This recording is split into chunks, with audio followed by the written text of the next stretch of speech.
It's time for another lap around the track with all the latest in motorsports interviews. Sometimes we get bent feelings, but we can't wait for the Bent Fender Podcast with your hosts, Nathan Conway and Wes Llewellyn. Hello, ladies and gentlemen. Welcome to another episode of the Bent Fender Podcast. My name is Nathan Conway, driver of the number 40 stock car, Pork Chop, as I'm known around the circles. And with me, as always, Wes, the AC compressor Llewellyn. It fits, man. It's hot. Feels like 110. It's hot. Damn hot. But, it's hot. It is very, very hot. It's and hot.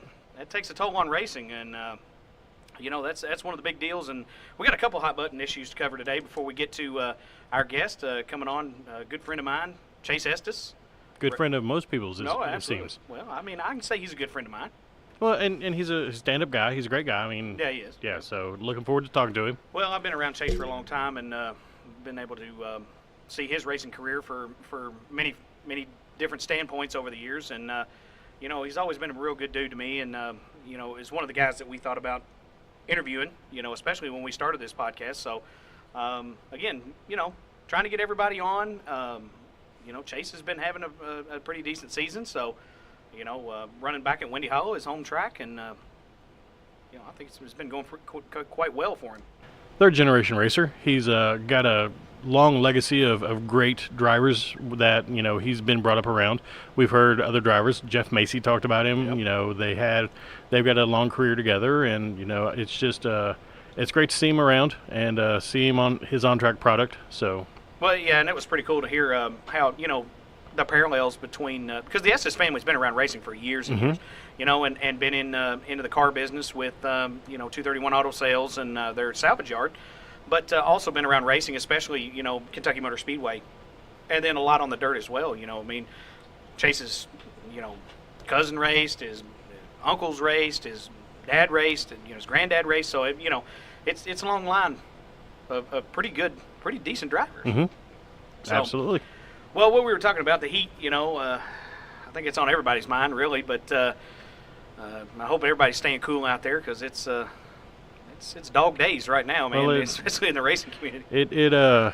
It's been proven, and this is me pushing my glasses up on my nose to be a nerd for a second. Yeah. But it's been proven that heat like this causes an increase in aggression and anger with people. Which is why you'll notice that there's a lot more road rage and things like that on hot days like this. Well, so racetrack rage, but we hope that people are staying as cool as possible to keep all that down. Well, it kind of reared its ugly head this weekend, and even Cedar Ridge and Windy Hollow Speedway, they kind of felt the hurt of the heat this week. It's great that they both got to race and put on great shows, but I don't know. I don't know if it's a different dynamic these days to where.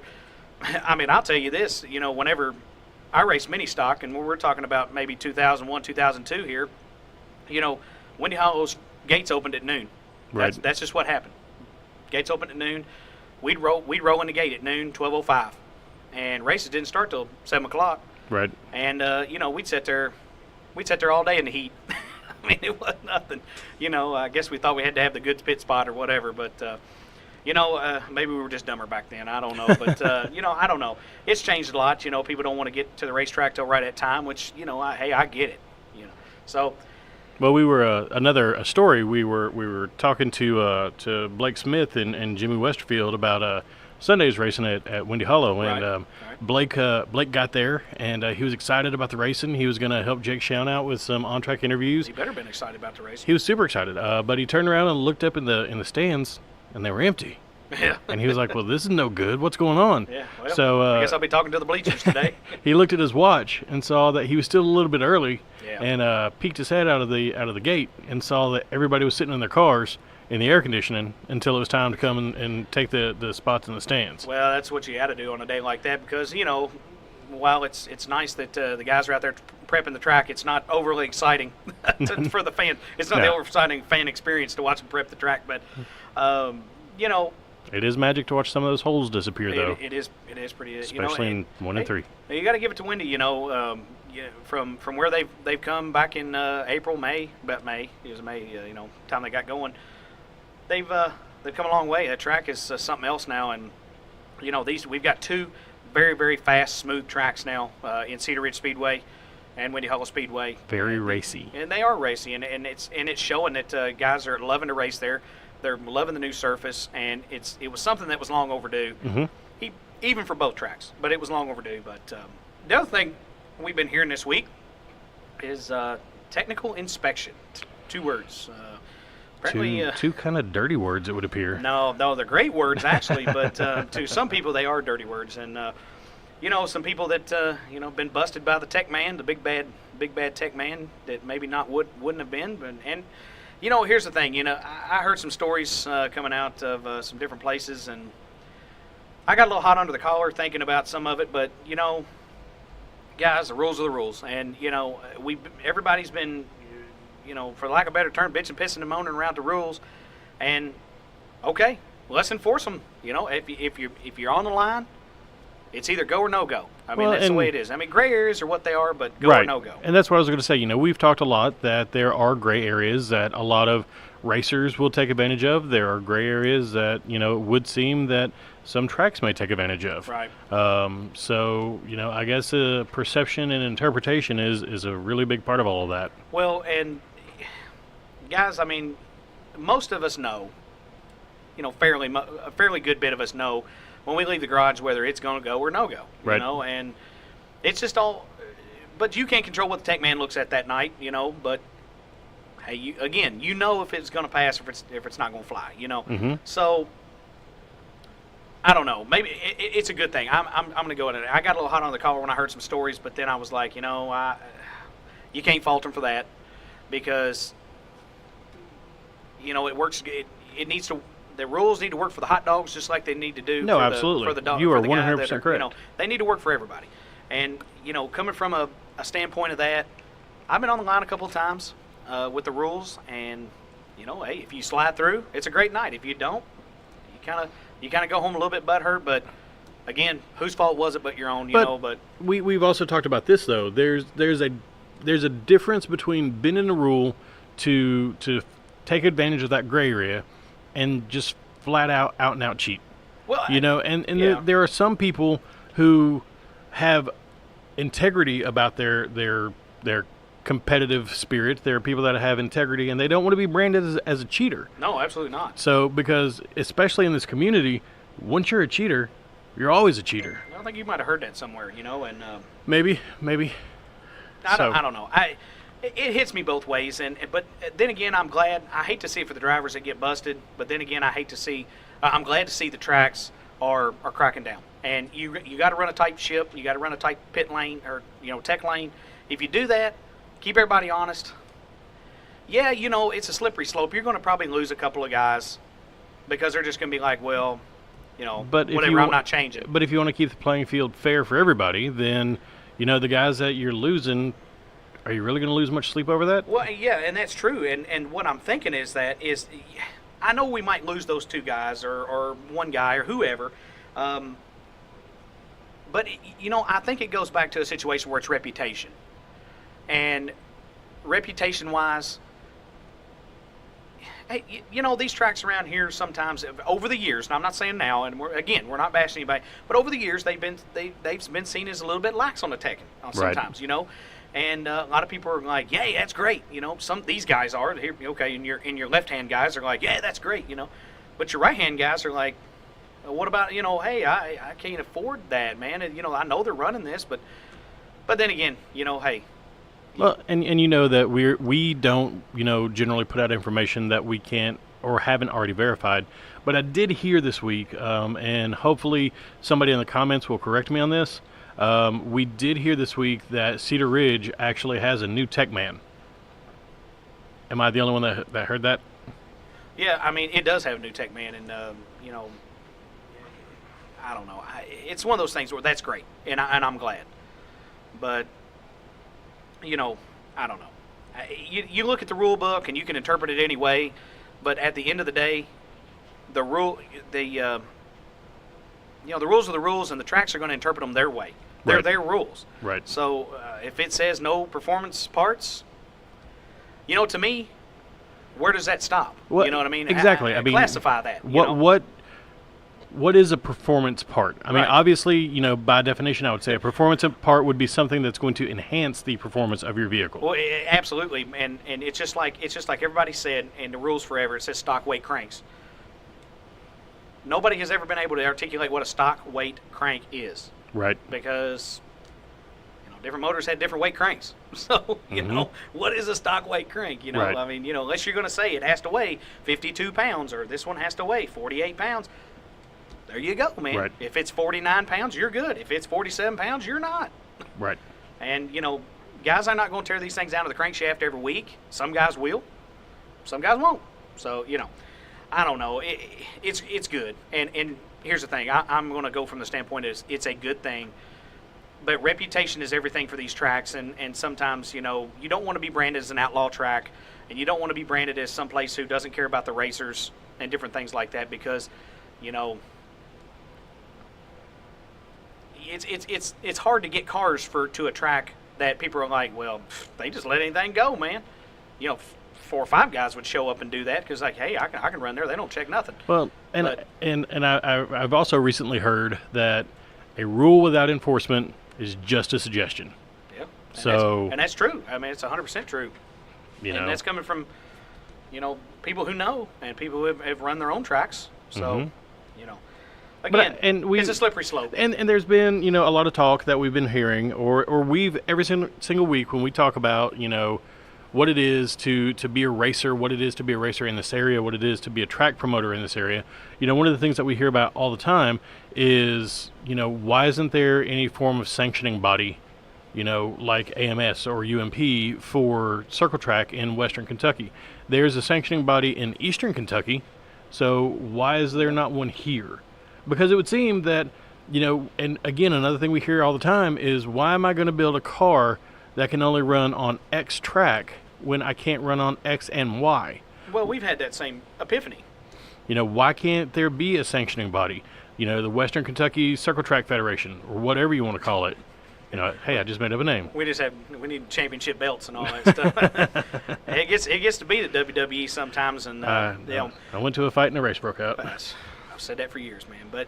But yeah, you're right. I don't understand why we couldn't get any series in here and get some interest in that to where, hey guys, here's the rules. These are what they're going to be by. They've got their own man. He's gonna make sure the rules are enforced. UMP does that.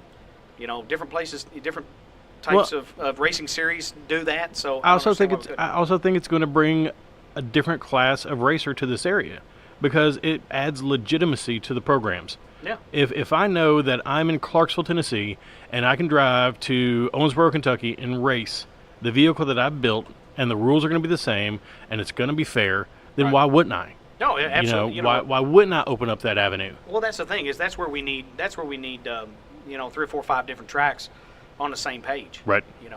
And will it ever happen? We hope so.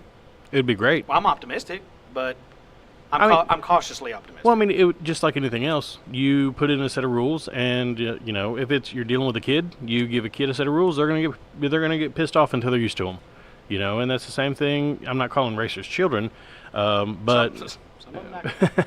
but you put a set of rules in place, and people are going to be pissed off until they get used to it. And either you play by the rules, or you just don't come.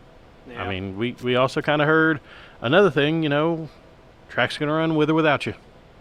Yeah, and a wise guy, no, a wise man said that, and that's true. Your attitude reflects everything, and they'll race with or without you. Mm-hmm. The choice is yours. Absolutely. To quote Mr. Shown. True story. The snake himself, but it's a slippery slope. And that's the thing. You talk about track promoters; they've got a hard job. Sure. They do have a hard job, and we're learning more about that, with every time we talk to the track promoters around here.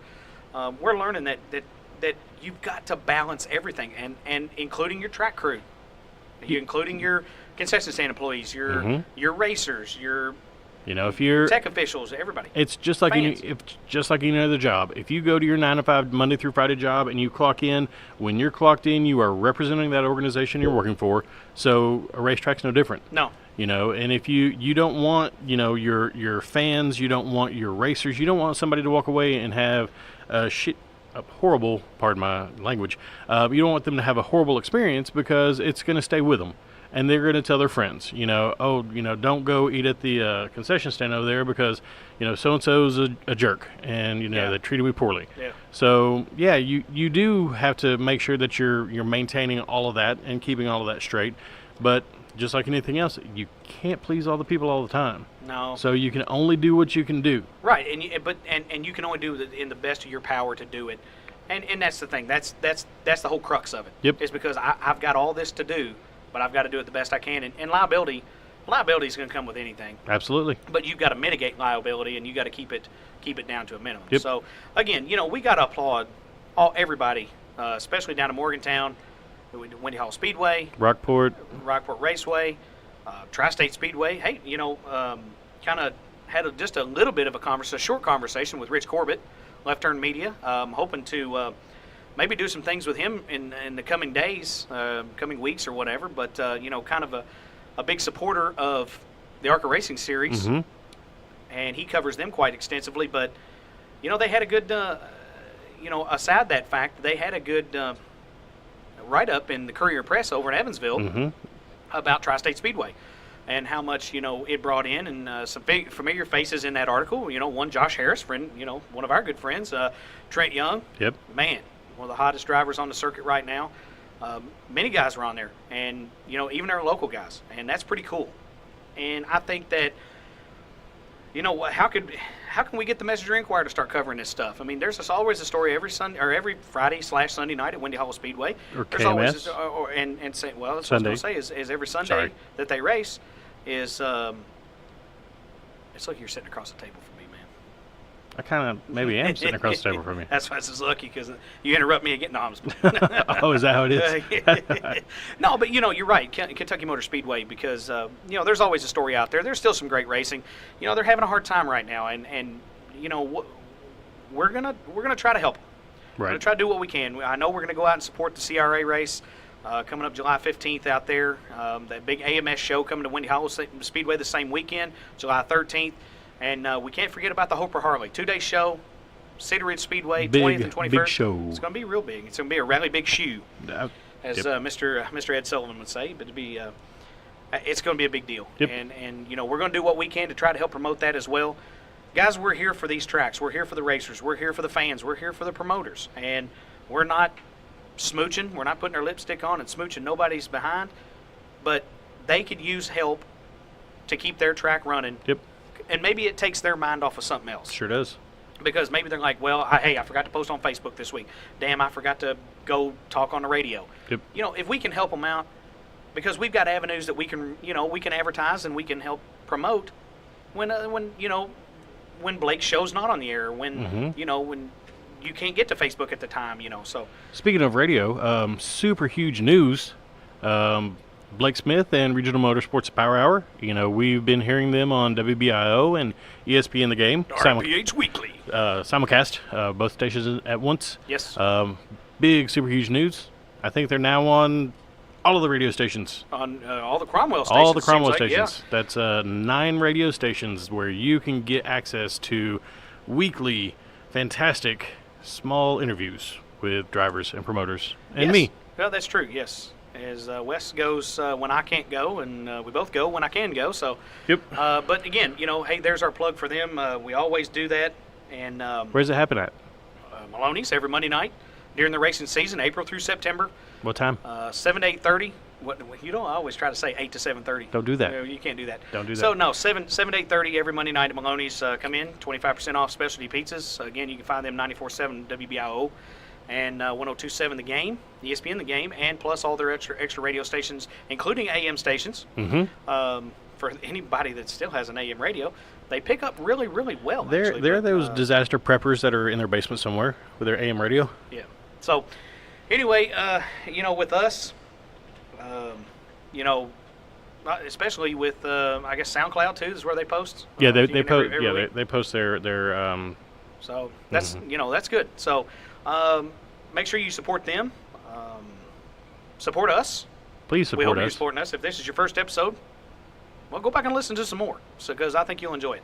But you can find us on Apple iTunes for the Apple folks, Google Play for Android folks, TuneIn, Spotify, iHeartRadio. Now we're on there. Yep, got the official word that we are in their directory. Right, Podbean, Podcast Addict, YouTube, yes. So, I mean, we can find about anything because it's we're trying to carpet bomb you. Yep. So you can find it anywhere that you can get access to a podcast, and hooking up new people every day with it. So this is it's a good deal. We're right at about 1,400 downloads the last time we checked, and close to. I haven't checked it today. Yeah, that's I mean, it's pretty good, because this is it's still in its infancy. I still call it its infancy. I don't think we've hit our toddler years yet, but we're getting there. This is episode 17, so you guys are listening to 17. So as of when we recorded this, we were at 1,400 downloads in 16 episodes. That's pretty fantastic. There are some episodes that have more downloads than others. Yeah, but that's the nature of it. So please, go back and listen to some of those lower downloaded episodes. Give them a chance. Yeah, give them a chance and just try to check out something different. Especially, we've had a little bit of everything with Demolition Derby. We've had circle track, asphalt and dirt, and we've had autocross, road rally, ice racing. I mean, Paul Dornberg came on and just blew it out. It was awesome. So. It's pretty neat. But here at the podcast, our official sponsors for the podcast are Willie's Carburetor and Dyno Shop, High Octane Racewear Graphics, well, and I can now make the announcement official. Lori Kimball with Home Realty Incorporated. If you are buying or selling a home and you need someone to help you do that, then Lori Kimball will absolutely do that for you. Right. I don't have her information right now in front of me, but we will put it on all of our stuff so you know where it's at and you can get a hold of her. Right. Any other sponsors out here is our race car sponsors, but we like to say them every week. So Mach 5 Race Cars, Parts and Carts, Fairview IT Management, Red Star Graphics, Martin's Towing and Recovery, Chad's Barbershop, Glenstone Construction, Slingshot Media Group. Hey. Fairview IT Management? Yes. And we've got to give a special shout out to Gabriel Kirtley at Fairview IT Management, because he's been letting us use his space here, and he's been kind enough to do that, and pretty generous space here, so it's pretty good. It's a little warm in here, but we're not gonna complain about it too much. So. Well, it's warm everywhere, so it's hot. It's warm in there. It's warm in the ice bath. So anyway, I think we rambled enough, as we always do. So we need to throw it to commercial. Throw it to commercial, and we're going to be back on the other side with Mr. Chase Estes.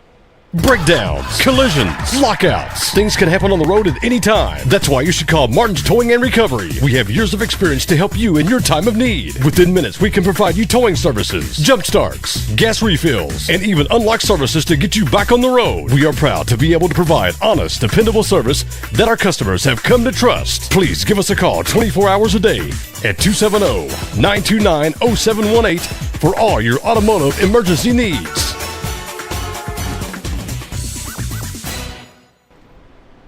All right, we're back from the break, and we're going to be sitting here with Chase Estes. Buddy, Chase, we appreciate you coming on the show, going to talk to us a little bit about your career and your life in racing and your family.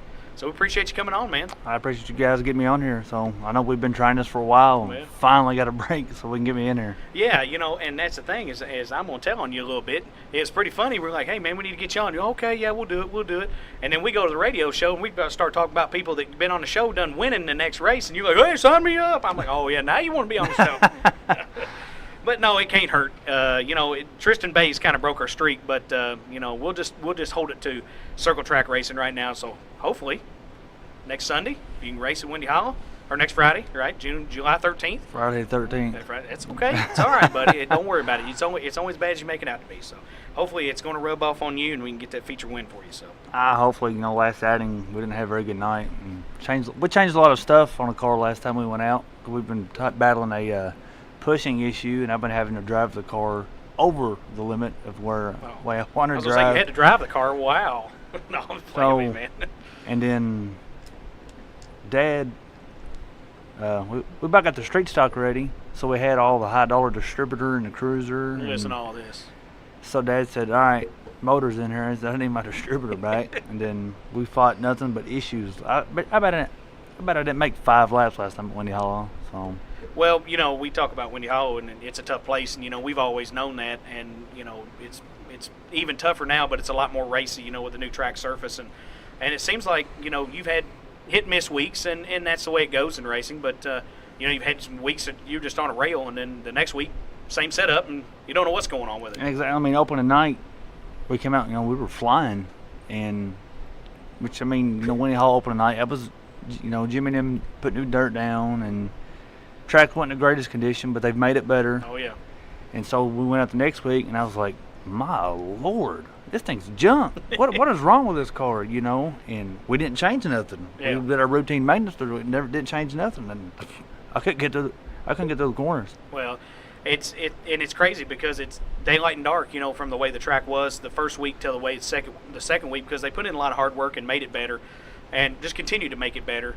And I haven't got a chance to race on it, but I don't know from your experience how much you because you've been racing on Windy Hall for years, the same as I have, and you can probably talk about it more than I can about how much different it is and how much more racy it is. I mean, it's definitely racy. It's not the same old Windy Hall that it used to be back when Jack Vick had it, Yeah. The banking's not there quite as much, but you can still race. Oh yeah. The new dirt, since they've got it working, the track conditions, it's a lot better. The bite's there. You can definitely tell the bite's there. And, it ain't just that old dirt that was there forever, and it's as some old dirt. But like I said, the racing's getting better. The track's definitely better. The bite's there, so they're gonna make it better. Like Cole, I talked to Cole last night as as he was setting off fireworks. That Sunday night was the best night that the track had been. Well, it looked good from the videos I saw of it. I mean, of course, his car been on a rail about every time it's over there, and he's been having a great season as well, and seems to be enjoying it. Which I seen Carl Schock's post on Facebook that hot laps, it was a little dusty, but that's expected when it's as hot as what it is. 110 heat index. Oh yeah. I don't care what racetrack you're on. I mean, Weston, you can ask him from running a go-kart track. Yeah. It's hard to keep moisture in the racetrack when it's this hot out, So, because you water it and it absorbs it right up. So. Yeah, and it's a tough thing, and we have talked to Jimmy Westerfield this week, and he's like, we don't quit on it. He said if we have to do track prep, we'll do track prep. I mean, I hate that the fans have to sit out there for a little bit longer, but we get that track prep done, try to put on the best show for the racers. Best track for the racers, best show for the fans. So. Well, right. Without fans, they might have to sit 30 minutes and let them work the track in. But I would rather sit 30 minutes so they can work a track in than watch 20 cars go on the track and not be able to see them right once they go past you until they get back to turns 3 and 4, Well, it's dangerous, too. It's very dangerous. Yeah. From the stands and you see that, imagine what that driver feels like out there, That's right. That's right. Yeah, you might as well just put duct tape over your shield and say, here we go. Yeah, I've been to a couple tracks and it's been real dusty and it's like... How do we make it? Yeah, exactly. Good thing is you got a white car now, so it's fairly easy to see through the brown cloud. For the longest time in racing, I started racing cars in 2003. And I told myself I'd never, ever, ever have a white car. I don't like it. And then we got these new cars, and every single one of them's been white except one. One of them's been black, other than that, they've been white. So. Well, there's no time in the present to go ahead and take it back to the beginning. And man, how'd you get started in racing, man? I know your dad was a racer and different things, but how did it all start for you, like when you were a little kid? Well, as most know, I'm a third-generation driver. Right. My papa, Nick Estes, started this whole deal. And if I'm not mistaken, the way he told me what got him started is he went somewhere one night, went and watched, and got hooked, and traded his daily driver for a race car and drove it home. Wow. Well, here we go. So, and then, so he started it, and then Ricky Estes, that's my uncle, right. He's done it. He started it. And then my dad, Sam, and even my aunt, Sheila, who married Larry McMahon, she drove. Yep. So whenever I was born, it wasn't a matter of will he drive. It's a matter of when's he going to get to drive, Cause as soon as I was born, I was running a racetrack. I can't remember, the younger days, but I can remember, like when Jeff Macy talked about my dad whipping up all them in the Thunderstock days. I was 9. I can remember those days. Yeah. And so, I heard him talking about Mike Henry a lot of times, which Mike Henry was still open when I was little, and they say I went, but I don't remember going. Well, you missed out on some good memories because I remember a few times that I went up there, and man, it was a great racetrack, and just wish it could come back, but I just don't think that that's going to be in the cards for that place. I mean, I couldn't even tell you how to get there. Well, I could definitely tell you how to get there. I know but you go up 231 and it says a sign that says Mike Henry, and you hang the right, and that's all I know. So, Well, talk about those early days. Was it more at the dirt tracks, or were they on asphalt more than not? well, we first started. Ricky opened Rockport Raceway. Mm-hmm. So I was 5 years old when he opened that place up, and we started me out, which they don't run them no more, old yard cart classes back in the day. So we ran there, and then I started racing go-karts when I was 6, which Nick had me one at the house. Right. And I drove it around. I wore his driveway out, up and down his long driveway down Thurston Turmont Road. And then finally, when Ricky built that place, we got to go over and race. And Right. then I raced go-karts from when I was 6 till I was 13. Yep. We put me in a mini stock when I was 13. And I still ran karts throughout that year, And then, we mostly ran dirt. We did venture off and run some asphalt. We ran the SRA, Southern Indiana Racing Association Asphalt Series. And we never did do good at those because, we weren't, my dad ran it whenever he was a kid. Right. But he ran the 2-cycle Yeah. stuff, the real fast stuff. And so, like I said, we didn't do very good at some of those, but the experience Oh yeah. was awesome. To go travel to Terre Haute, to Clinton, Indiana, to Linton, Indiana. I even got to race at the sports drone where it is in Jeffersonville. Wow. We got to race there. That's awesome. So, and we did that for a couple of races. We Mike Bartlett, Derek Bartlett, Jerry Bartlett's dad, Right. got us into that, and so once we started doing that, we had fun, but we ventured our way back to dirt racing with go-karts. So Hey, it's home, buddy. exactly, it's exactly right. Well, tell us about those years of go-kart racing. It was formative for you. Hung around the racetrack since you've been a small child, but formative for you in your learning how to race, learning how procedures of races and different things, and learning basically how to drive. My dad had done it for so long. Once I started, he took a break. He wasn't. He was in the picture, but he wasn't in the picture. He was just burnt plumb out on racing. He had been racing go-kart. How could anybody get burnt out on racing? Well, he's. Yeah, I can't. get it though. He's burnt out now, Yeah. but he goes now because he enjoys watching me, Yeah. and so but like I said, he wasn't in the picture, but I had Ricky to help me, and then I had Justin, my cousin, who's raced. He was there to help me, and then class we were in, we had some pretty stout competition back in the day. We had Preston King, and he was. I may remember that name. I'm thinking he was like a Burris national champion for a year or two. Don't hold me to that, Yeah. but he was real tough. And then Jeff Barnett, Oh yeah. the races, him and his son Jeffrey, we ran with them. Right. There were some other names I can't think of them. I was 7, 8, 9 years old back then, but it was fun. Go-kart racing now is not like what it was back then. Right. Like Cole said in his interview, it's all about tires. Yeah. Instead of anything else, but those but tires are big. Tires and prep. When we was running go-karts, brake fluid and WD-40 was prep. Yeah.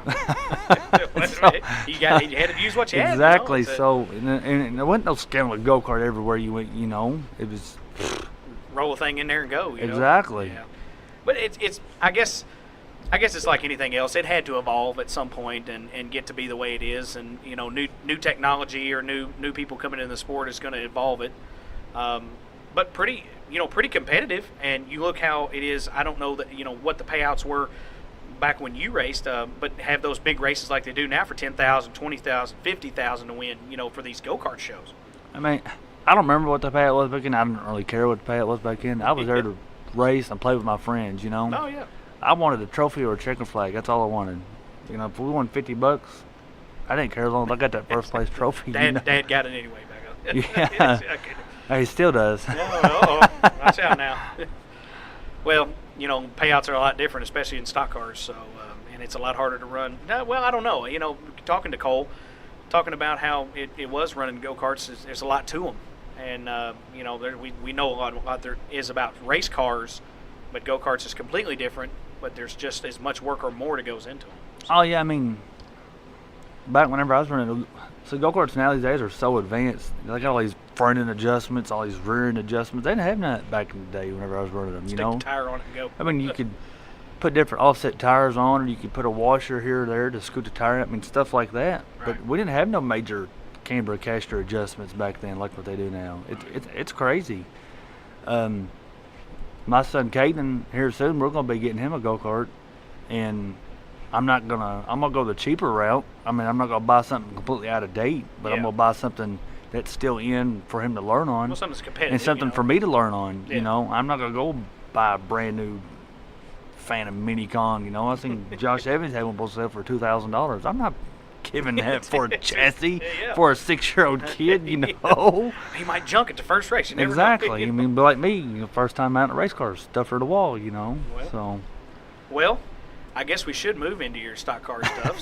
So, how did it start? Where are we going now that we get out of go-karts? How do we transition into stock cars? Justin was currently running at Whitesville at the time in the Thunderstock series with, to be honest, the same car that my dad and Sheila ran at Whitesville during 98, 99, 2000 season. Exact same car, exact same motor that my dad won the points with at Whitesville. And so Nick brought it up, and I was like, well, yeah, I want to drive. I mean, Why not? So his first car we been was a GL Storm 5-speed. And, I had never drove a straight shift. So he told me, he said, if you go race, you go learn how to drive one of these. I was like, all right, I can do it. But it was a little rough at first. I'd go up down the driveway and turn around until I had it mastered, because I had to run it in third gear, so I had to take off in second and shift to third. Right. At home, I could do that perfect. Then we get to the racetrack, and I'd start on the front row. Heck yeah, I got a shot at winning this thing.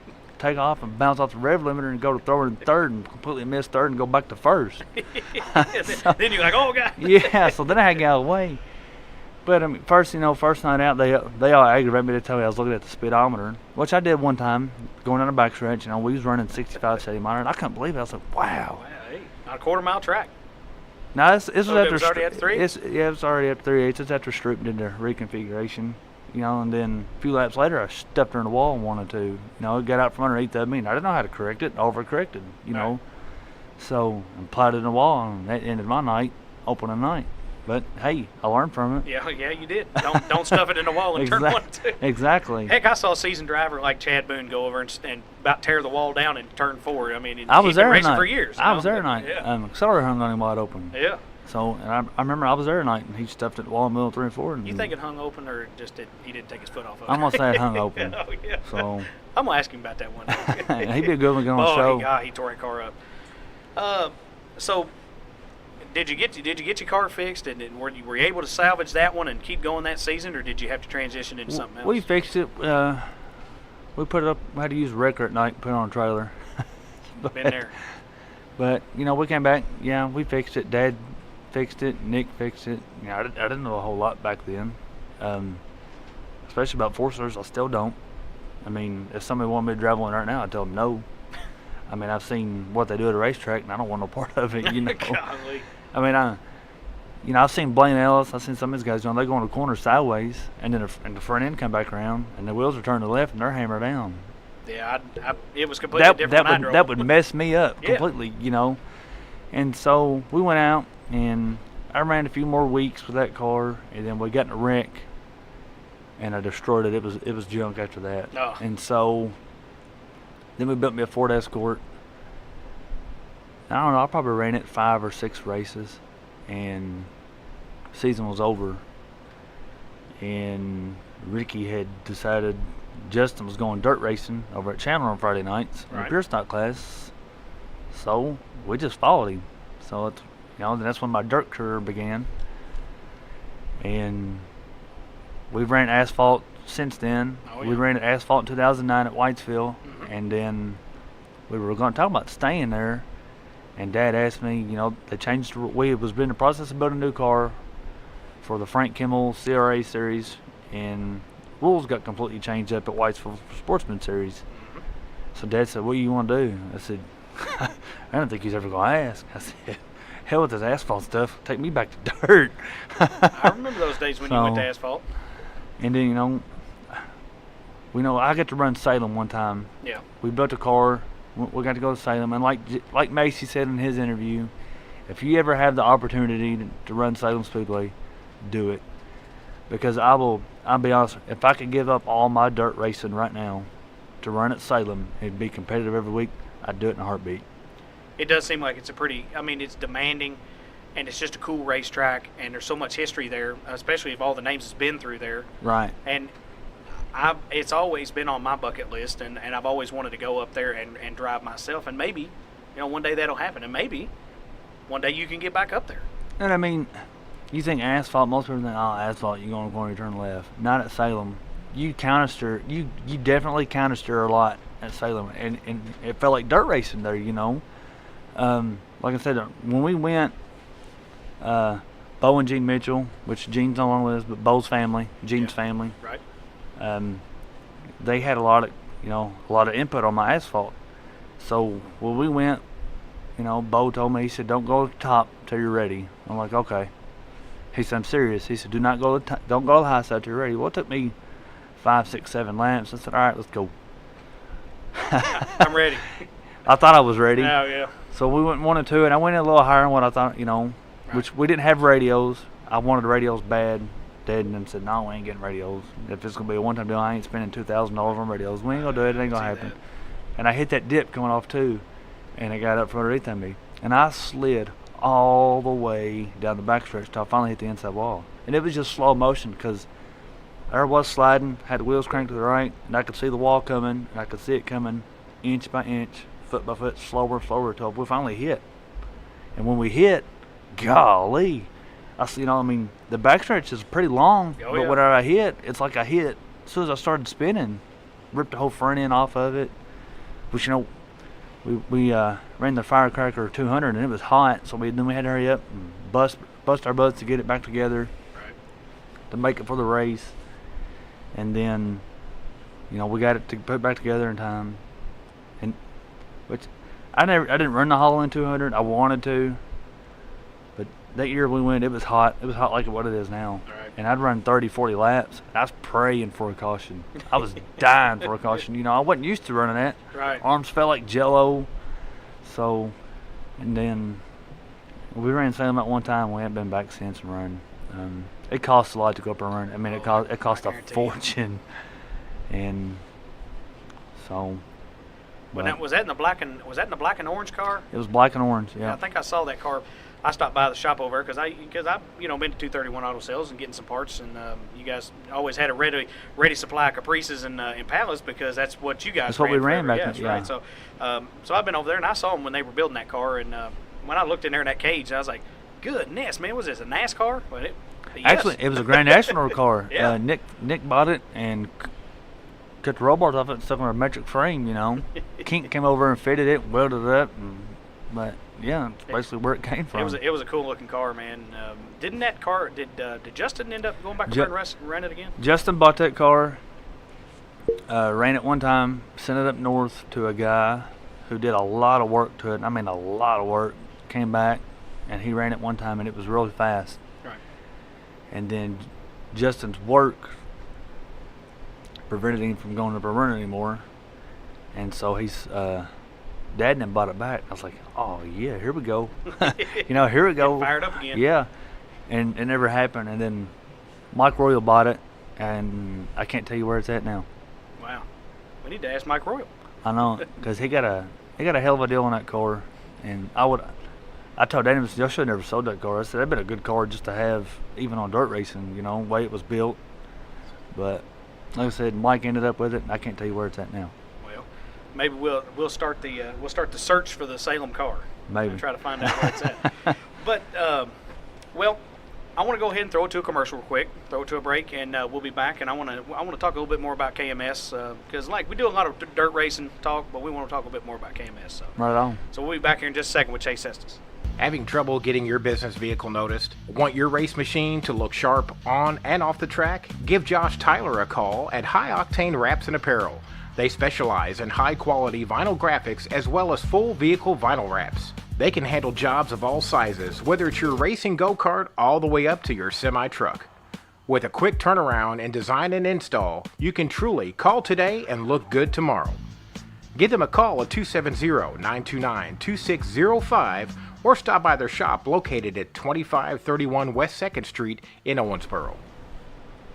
All right, we're back from the break here, still talking to Chase Estes. We forgot to mention it earlier. It's another Field Trip Friday. Come down here, coming to you from Fairview IT Management. Again, thank Gabriel Kirtley for letting us be down here. But Chase, let's get back into it, man. Let's talk about those that 1 year, I guess, or years at Kentucky Motor Speedway.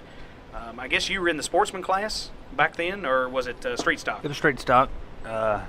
We took our dirt car that we've been running from Chandler in 2004. Then we came to Windy Hollow in 2005. So from 2005 to 2008, we was at Windy Hollow, and then Whitesville was opening back up. And Dad didn't give me no choice. They said, we're going asphalt racing. So I was like, all right. So, went over the dirt setup, and it worked. Yeah. I couldn't believe it worked.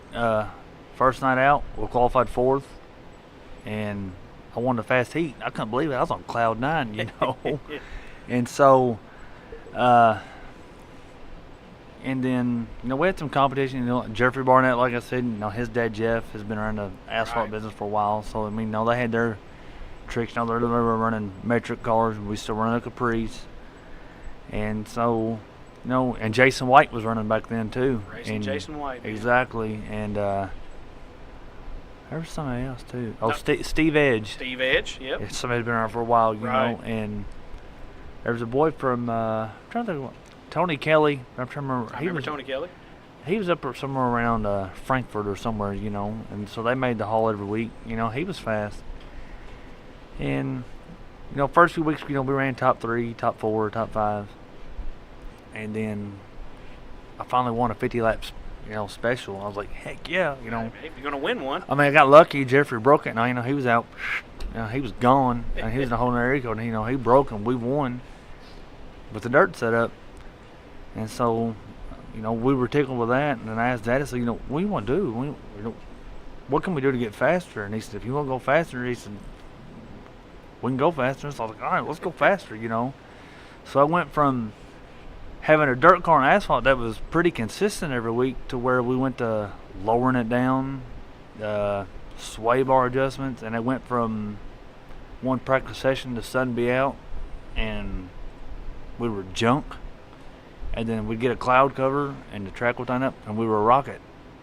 It turned into one of them deals, and I was like, golly. Well, I mean, it was one of them deals. I'd go out and I'd run a few laps and pull in and shut the car off, and he'd make a wedge adjustment or air pressure adjustment or a sway bar adjustment. We'd go back out there and pick back up, and I'd be like, it helped here, or it helped here, but it was worse here. wow. And I remember one night we were out there running, and I was awful in 1 and 2, which if you've never drove at Whitesville, 1 and 2 is a little different than 3 and 4. It Actually, absolutely is. it's a lot different. We'll put it that way. Because you got to turn and you got to turn again. Now that's when we're talking about when they widened the track from a quarter to 3/8. Right. So yes, turn 1 and 2 is completely different than 3 and 4. 1 and 2, because that's where they extended it. 3 and 4 is still the same. And we were scratching our heads, and Dad said, go in there and ask Gene what to do. So I went in there and asked Gene. I said, hey, I got a question. He said, well, I can answer it. I said, I'm tight here, and then I'm loose here. And he just dropped his head. I said, well, what's that mean? He said, that's a crew chief's worst nightmare right there. He said, because either you're going to fix it for that corner down there and then make it worse for the other end, or you're going to fight it all night long, And so I don't remember what we did that night. I can't remember it, but whatever he said to do, it either helped or it didn't. Out there, when you race out there, you qualify, and then when you run a heat race, the heat race don't mean nothing. Yeah. Because you qualify, and then you draw 1, 3, 5, or 7, and then that's how many of us they invert. Right. And so, like I said, the heat race don't mean nothing. All the heat race did was maybe 5 bonus points or something for the night, or a little plaque. Right. And as the year went on, we got faster, and then we got to where me and Barnett were the top 2 every week. Yeah. So we were always setting fast time every week. And Now, you racing against Jeff or Little Jeffrey? Little Jeffrey. Yeah. Little Jeffrey. And what was it, Scott? Scott Greer. This is when Scott Greer had the track. Yeah. He did something. I'm trying.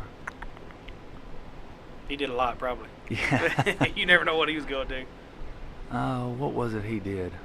Oh, he took the 1 from us for no invert. So me and Jeffrey got to sandbagging every week qualifying. We let all these slower guys, Right. get some fast times to draw and hope for one of us, get started up front. Well, he caught on to that, So he had to give us the 1 back, so we went back going for it. And we won 4 races that year. Me, Jeffrey, and Tony, we were in a real big, tight points battle all year long. Right. Jeffrey would have 1 or 2 good weeks, and then during that time I would have 1 or 2 bad weeks. And then when he would have 1 or 2 bad weeks, I would have my 1 or 2 good weeks. Right. I think all year long we never got separated more than 20, 25 points all year long. And I mean, he was a rookie. He was more of a rookie than I was. I had been in the car more than he has, but Right. asphalt was new to both of us. And so I remember the final night, he was ahead by 5, and I'm like, well, why he's been on a run, there's just no way it's going to happen. I got second locked up, but, I'll take second, Pretty first good first year, yeah. And we pull out for hot laps, and he don't even make a lap, and his motor lets go. Which I seen it out of the corner, I seen it up there, but I wasn't trying to be all nosy looking in the car. No. And that's when Bo and Eric Brooks and all them guys, they was getting ready for Salem. Yeah. And Bo came rolling up beside me, and I looked over at him. He was pointing up there like, "Hey, look!" And I'm like, "Yeah, I know, but I ain't worried about that right now. I'm worried about me." Right. And so, like I said, Jeffrey motor blew up, and I was like, "Well, it's still not over," because Brandon Thurman let him borrow a car. I had to go get it. He had to borrow old Malibu. That thing smoked. We didn't have to worry about mosquitoes that night. I'll tell you that. That's right. And I'm like, "Well, it ain't over because anything can happen." And I led the majority of the race, and then Brandon Thurman got to me, and me being smart, we had done put Jeffrey a lap down because that car wasn't the greatest. Yeah. They didn't get much time to do what they needed to do with it. They were out there basically hoping something would happen to my car where I wouldn't finish, and that would seal the deal. That was all they could hope for. And But you never know. yeah, exactly. You never know. I mean, I done thought it was over, and that they had their motor let go. And so I let Thurman go, and he lost the radiator. And if you've never drove asphalt and to be right behind somebody and then lose a radiator, Yeah. and when you go in a corner and the turn and the car don't turn, you're talking about a scary, scary feeling. Absolutely. And you'd been in that wall before, so you knew. I'd been You out one already knew. before, yeah. And right about that time, I was turning and the car just kept sliding. And right about the time it grabbed, and so I was already on the high side when it grabbed. And so when it did, my dirt track skills came back in. I was sideways all the way through the corner and hammer down, smoking tires. But hey, I didn't stuff it in the wall. That's right. And then, caution came out. They cleaned all that, and then I led some more. And then Steve Edge got to me, and he hadn't won a feature all year long, and I just let him go. Yeah. I was all about like, no, I'm not going to wreck. I'm not going to give this points championship up, battling for lead. I said I've done won my fair share of races. Steve hadn't won all year long. Adios, pal. You can have it. All right. And we ran second. We won the points that year. I mean, it was by luck, but you take them any way you can get them. No, it's absolutely. I mean, anybody knows that's been racing a championship. It's hard to win. All right. And I mean, did I wanted to win it that way? No. I mean, I would have wanted to beat him out running fair and square that night, but it was just that's kind of what happened. Well, you can't dictate. You can't dictate all the circumstances, but it sounds like what you were thinking. You were using your head, and that's what won you that championship. Is because you didn't press the issue when you knew, hey, there's no sense in me trying to do this. I'll crash out and end up, Exactly. Now I got to fix a car and all this and that and the other. Or I know I could be smart and win this championship. Well, I mean, when Brandon Thurman got to me, I mean, I battled him. I had to lead. I don't want to give it up. Right. He beat. It's ass racing. He beat on me. The finals like, I'm done. He can have it. Yeah. So I mean, the experience, like I said, I won the points championship when he hauled in 2007. I was 17 at that time. When I won it in 2009 at Whitesville, I was 19. And I remember that final night at Windy Hollow, me and Chris Bunch were separated by like 5 or 10 points. Oh, yeah. So I told myself, all I got to do is finish one spot behind Chris Bunch, and that's it. No matter what happens, one spot behind Chris Bunch. And so we went out for the feature, and Paul Miles was running with us that night. Tyler Parker was running with us that night. You know, Bill was running that night. And I think I was running 5th, and Chris was running 4th. Yeah. And I was cruising, you know. I wasn't in no hurry. I said, as long as I'm one spot behind him, that's all that matters to me. Well, Chris hit the wall, so that let me go by him. And then a few laps later, Paul blew up, so I run another car. So I went from running 5th to 3rd, and not knowing where Chris is at behind me, but I wasn't worried about anything else. As long as I keep him behind me, that's what matters. That's all you got to do. And then something happened to Bill, and then Tyler Parker broke a rear end. So for me being conservative, running 5th all night long, I won the feature at night, so that sealed the deal. And I can confess this now, but you know, we were cheating that night. Oh, listen. We had blew 3 or 4 motors up that year. We were out of motors, so all we had left was a 383. Oh. We bought it from Tim Bosecker. People might remember that name too. Yeah. So you know, we ran it the week before, and we went out for hot laps, and then the rain came, and I told them, I said, this thing's got an awful vibration. I said, I ain't never felt this vibration before. So they're like, all right, well, we know what that is, you know. We got to change flywheels, all that. I was like, well, I don't know what that means, you know. I was just driving. I just drive a car. I was just driving back then, you know. So at final night, you know, everybody was running at 33. Dad and them had to tell me, you know, and I was like, damn. I said, I can see me winning now, and something happening, and then me losing this points battle. Get busted. And I got lucky. Gene wasn't there tonight. Him and Bo were going out of town, so John Chow was the tech man. Here we go. And he didn't know nothing, man. Well, he claimed he didn't know nothing. So you never know about John. this is back when Whitney Hall had, you know, the scales. Were they out by the porta potties over in the pit area? Yeah. Yes, you know, right there by the light pole, by the concrete pads. Right. So we pouring the scales, and he's like, you know, take the hood off. I'm like, sweating, pouring off of me, heart pounding, 1,000 miles an hour. What's the matter with you, man? No, Yeah. nothing. I'm good. That's hot, you know. I'm And he's like, take the breather off. So Dad takes the breather off, and he's looking at it with a flashlight. Got his no-goes everybody, you know. And he says, that thing legal? We've ran it all year long. He said, you're good. You're passed. And I was like, whew, thank God, you know. Hurry up and get that money. Hurry up and get the trophy. Let's get out of here, you know. But it is. I mean, it was a fun year. Yep. That year, Whitesville was fun in 2009. You know, I will say, when I ran Whitesville in 2009, from my previous dirt years, helped me become a better asphalt driver. Yep. And then the year that I ran asphalt, helped me become a better dirt driver when I went back to dirt. Well, I think, you know, and I've only really run, you know, one round asphalt race, and so I don't have a lot of experience to draw on. But in my time, and Ben had run the dirt tracks for a long time, it didn't seem as much of a challenge. You know, going around there, of course, we're on Tile City Recaps, got about 14 foot of rubber on the thing, but you know, but it was fun for something different. But I just kind of felt like dirt took more skill, and not taking away from anything from asphalt, just my personal opinion, just the way I felt, it just took a little more skill to run on that dirt. And I mean, I can see that, but yeah, again, it takes skill to run asphalt. Absolutely. You know, somebody that's never drove asphalt, just run dirt their whole life. You know, they go to asphalt, they're in for a whole new world. Yeah. The braking points, you know, and keeping the car, which I mean, you know, you keep the car on dirt, but you're sideways too. Yeah. Most people say, well, the car's underneath of me. Well, how? You're sideways. Yeah. Yeah, I'm sideways, but the car's still underneath of me. They got it. I know where every corner's at on that car.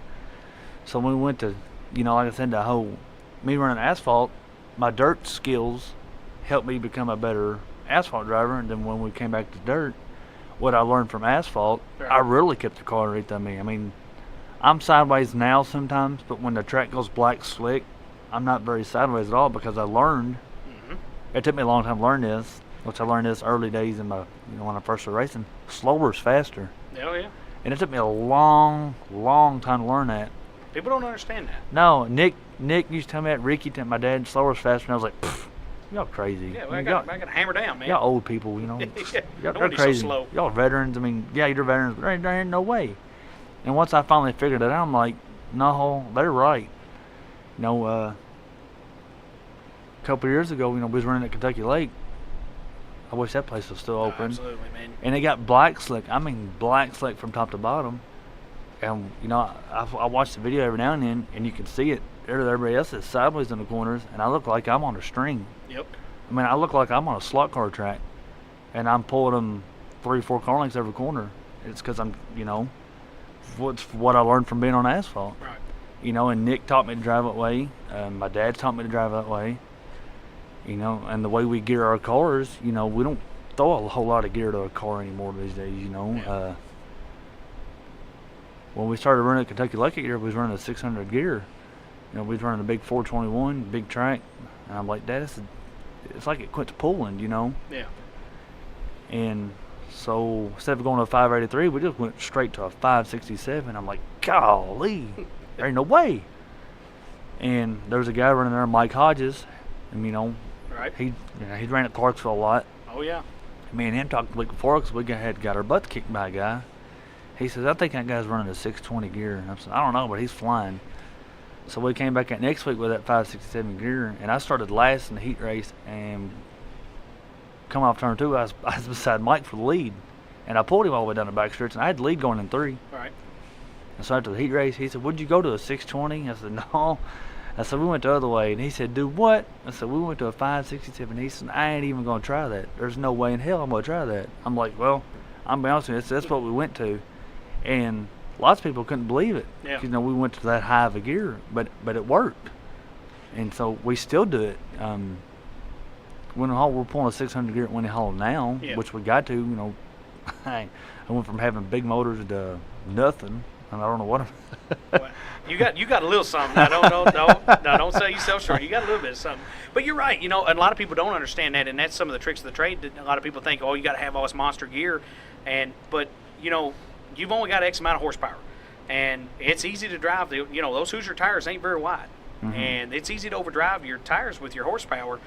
And if you can rein that in and get what horsepower you can to the track, you will get a lot faster. And I mean, we built that new car. Well, we didn't build it. We had it built. It was built up north in Illinois. You know, UMP country. Yeah. It's a UMP stock car. Yeah.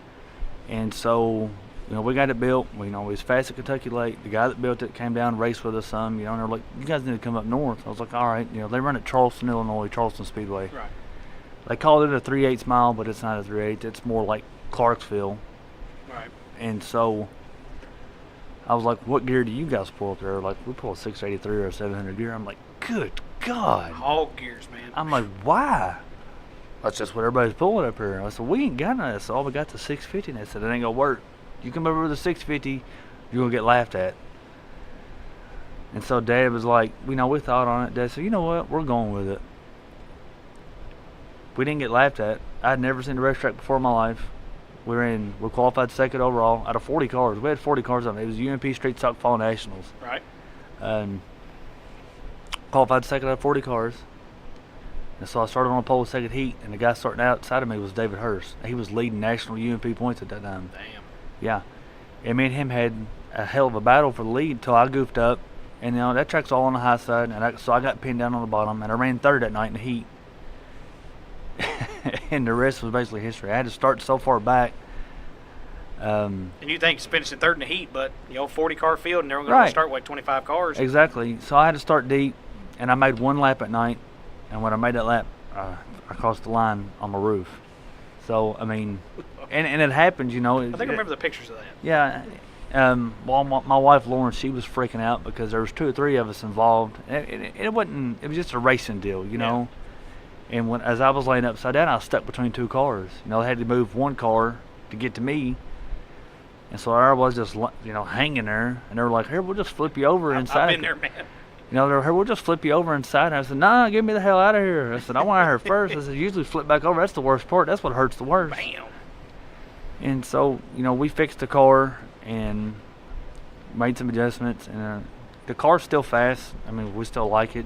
Yeah. I mean, obviously, we still got it. But then the next year, Now, is this a street stock car? Or this Street stock. This is not the cruiser you're running now. It's a different car. right? Right. So the next year, after that race there, the cruiser car now, the guy that builds our cars, Jordan Smith, is at JSR Bodies. If you need a body, you can call me. We can get you hooked up. You know, you have to take a little drive. We can go get a body. Nick wanted his car bad, so he bought it, That's our cruiser now. We ran it street stock for a while, but Windy Hollow, they allowed front wedge bolts last year. Right. And they didn't allow aftermarket firewall. I said, well, if they ever allow that, we're just going to drop this car down to cruiser. Well, then they allowed that this off season. Right. So, we got to run some more UMP races up north. And I'm going to say this about UMP. If you think you're fast down here, go up and race with them guys. I mean, They're serious. they're serious. And, you get 40 cars up there, and 30 of them are top 30 national points. Ain't none of them a slouch. Yeah. And so, then that next year, we took that car we bought from Jordan. We went to Macon, Illinois. I knew this was coming. I wanted you to tell us. If you have never, ever, ever been to Macon, Illinois, if you're in the area, go. It was a big race. They've reached out. I got people messaging me all the time. Man, when you coming back up here? You got any shirts? No. And I mean, I got a pretty big fan base up there, and I didn't figure, Kentucky boy like me would, Yeah. So we went to Macon, and we had seen videos on Facebook. We're like, well, that place is, it's small, Yeah, but it's small. Yeah. it's small, but it don't look that small. So I'd messaged a couple people. The first guy I messaged, I said, hey, I think about coming to Macon. What kind of gear you pull? And he said, a 733. And I said, oh my God. Well, y'all turned 10,000 RPM up there? Dang. I said, good Lord. So I was like, I told Dad that, and he said, we ain't gonna find nothing like it around here. So I remember calling, asking Bo. I said, hey, this is long. I said, you got 700 gear? And he said, where in the hell are you going? You gotta have a 700 gear. Yeah. I said, Macon, Illinois. So we searched all over town, and nobody had one. Rex Rudder had one. So we borrowed it. He probably got about everything. So we made the 4-hour drive up there. I was doing stuff with the car. And Dad went up there, looked at the track, and he came back and he said, have you seen the track yet? I said, uh-uh. He said, go look at that. He said, you're in for a treat. And when I walked up there, my mouth dropped. It's a 5th mile. And I'm going to put it to you this way. If you take the go-kart track over in Rockport and cut it in half and extend about half of it, that's what you got.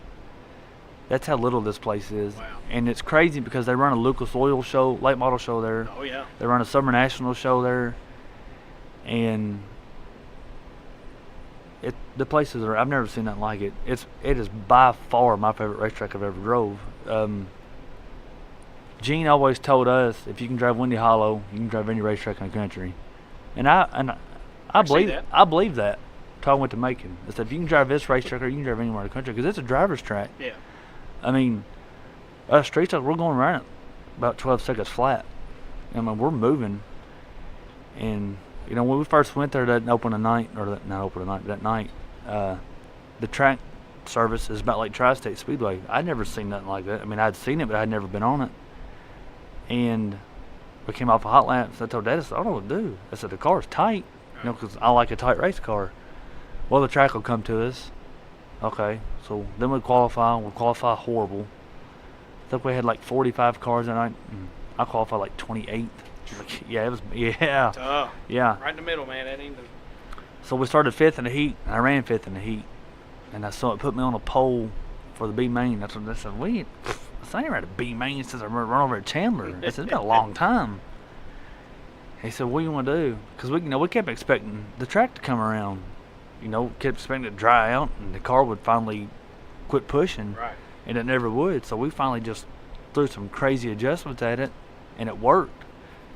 So after struggling in hot laps, qualifying heat racing, I was like, hell with this place. I ain't ever coming back here. Then once we figured it out in the B main, it was game on. There you go. We were flying. I won the B main, and so I had to start 17th in the feature. In opening lap, a guy spun out and hit me in the right front corner. And they said, if you have a flat and you don't hot pit, that's it. I thought, well, dang. That's it. Right. I'm going to have a flat. Well, I didn't have a flat. But in the process of that wreck, he hit the header. And I don't know how. I can't explain this. I get asked this all the time, and I still can't explain it. I think I asked you. Yeah. It hit the header, and it knocked the header loose. It didn't break none of the bolts. It just knocked the header loose. We didn't know it at the time. That's something we check all the time. We had the hood off at night, checking stuff. Right. None of the bolts were loose. So we went back racing. It was a 47-lap race. And by lap 20, I was running 7th. And we were moving. There you go. And so, caution come out. and I could hear something was running funny on the car. It didn't sound quite like it usually did. And so we went a few more laps, and I was passing for 5th. And I could see, going to the circle, I could see like a blue light on the wall. I was like, man, I don't know what that light is. Till finally, caution came out. I had lost the header, so I had to pull in. But Dad didn't. They kept saying, Dad said, you have no idea how bad we wanted to tell you to pull in. He said, but anytime you would catch somebody running the bottom, you'd go to the high side and go right by them. Or if you'd catch them, they were running the high side, you'd go to the bottom. I'm like, I know it. I said, it's a shame that header fell off because we was coming home with $2,000 that night. I know for a fact we were. Yeah. Because I ran the second fastest lap in the race in traffic the whole time. 1/10 off the guy that won the race, and he ran the fastest lap of the race. And he had a clean track. Yeah. And so I told Dad, I said, I can't wait till next year. I said, we're coming back here, And we did get to go. I didn't get to go last year, but we did go the year before that, and we were fast. Yeah. And I broke a gear. And that ended our night early. Tore up a lot of stuff. Broke a gear, drive shaft, transmission. So. Rest in peace, the old 650. That's 700. So you got the 700 in there now. Well, we broke that gear, and when it broke, we flowed our transmissions. We run that mid plate, right. And it broke. I thought the motor blew up. Everything locked up. I came to a stop. Smoke came out from underneath the hood. I reached out to go put the car in park. Wasn't there. Looking for it. It ripped the whole shifter and everything out from under the car. Didn't even just, where'd it go? Yeah, everything was gone. Down there by my feet. Where it's the aftermarket firewall on that car. All that exploded. I got lucky I didn't get hurt really. Oh, yeah. But it wasn't too bad. But it was crazy. So, but I'm at a toss up now. Like I said, we almost got the street stock done of either the Ward 100 this year or going to Macon. And I'm telling you, I've been to Eldora and I like going there, but going to Macon's a treat. Well, I've always wanted to go up there and watch them, and it seems like all the races I see on YouTube, it's just so racy, and everybody can get, and it's a tough place. It seems tough just from the videos, but you look at those late models, Lucas Oil late models and things like that. I mean, they are absolutely getting it around there. And here's, and it's so little, but you can easily run 4 wide around that racetrack. That's what's crazy. Yeah. Is, it don't look like it, but you can run 4 wide around the racetrack. Right. When I was leading that B main that night, I got out to a lead, and you know what it's like when you're leading. You slow down, you get in a rhythm, and I did. Yep. 2 laps later, I had a guy looking back up underneath at me. I thought, whoa. So, yeah. You got more experience than I do of leading races, but I'll let you talk to that. So, but that guy showed me his nose, and there wasn't no more cruise control no more. Macon's a track, it's all out every lap, no matter what happens. Right. So. And 47 laps seems like, I guess it would go by faster than you would think it would, but then it would go by slower than you think it would, especially if you was up there leading. Oh, well, yeah. There's been a race at Winnie Hall was leading this year, and we were having a oil leak issue. Every time I come over, I'd see it smoke, and I was leading the whole race that night, and I never got to halfway mark from Carl, and I'm thinking, God, where's the white flag? I don't know how much longer this thing's I didn't know it was a 50 lapper tonight. Yeah, Golly. and it's just crazy when you're leading. The race takes forever, but if you're battling for second or third, the whole race it's over quick. It's over, snap, just like that. Where'd the laps go, man? I didn't exactly. We just got started. Yeah. So, man, we've been to Charleston, Illinois. We've been to Macon, Illinois. We've been to Boswell, Indiana, Darty Speedway. That place reminded me a lot of Windy Hollow. Every time we've been up north, we've been fast. Right. But we just had bad luck that we don't have down here. That time I went to Boswell, a good friend of mine, Jared and Andrew Crick, he's a 4 or 5 time UMP national street stock champion. Yeah. They talked us into coming up there and running. And David Hurst was there that night. Yep. Some other big name guys were, it was a big race, 2,000 win. Everybody travels. 2,000 wins for street stock races. Right. That's dang well, good. I say that, but lots of their big street stock shows like Farmer City or Fairbury is 500 to win. That's their big street. Dang. Yeah. So same as it is here sometimes, right. And So when they get 2,000 win up there, everybody shows up, And I started deep that night, and we worked our way up to 5th, and the motor blew a head gasket. So like I said, every time we've been up north, we've been fast. We've had a shot. Right. And I keep telling Dennis, if we can ever get over that hump, so we're gonna win one of these shows. I know we will, and it's coming. hopefully sooner than later because my racing career is almost over. I mean, No. yep. No. But it's coming. If we can get the street stock done, like I said, it's almost done. I plan on going to Macon. Plan on going up to Charleston for the street stock fall nationals. So, and street stocks here aren't here no more. No, they're you're not. right. But you go up north and they're everywhere. So. Well, I thought it was funny. You were talking about the whole header deal, and whenever you'd been up at racing, I was following it on Facebook, and then I guess I messaged you some way, and I was like, well, what happened? And you're like, header fell off. I was like, how in the world did the header fall off? I know. And you're like, you got me, man. I was like, I don't know. And that's what's I was like, crazy. They didn't bend the bars or nothing, but the header fell off. No, nothing was bent. I mean, the header was beat all up, where it came loose and was bouncing off the racetrack. But none of the bolts were broke. None of the studs were messed up. Came back home, put the header back on, went racing next week in Chandler. That's when you needed a 25-lap break. And I know. Hey, grab some bolts. We got to get this header back on. So, we checked our headers every week then, but now we check our headers. We got hot laps. We got them chained on. Heat race feature. We check them all the time, which we did then too, but we still check them. But it's just those things. It's little gremlins and things that you don't know how it happens sometimes, but it just does. But so you've been up north, and is it still your favorite place to race down here just because it's home, or now are you getting to that point where like I've been there, done that, and I'm really wanting to branch out a little bit while I still got time to do it. Home's home. Home will always be home. Like I said, going out of town racing, yes, it's fun. It's a new environment. You get people you don't get to see very often. But home's home. I don't care what kind of racing it is, what you do. When you're at home, you're there for you, for Jimmy. Misty. We ran at Chandler a lot. For Mark Van Winkle. I consider that home. It's a 40-minute drive. Sadly, right now, can't really do it. So yeah, we'll see what happens. Thanks, Mr. Fontana. But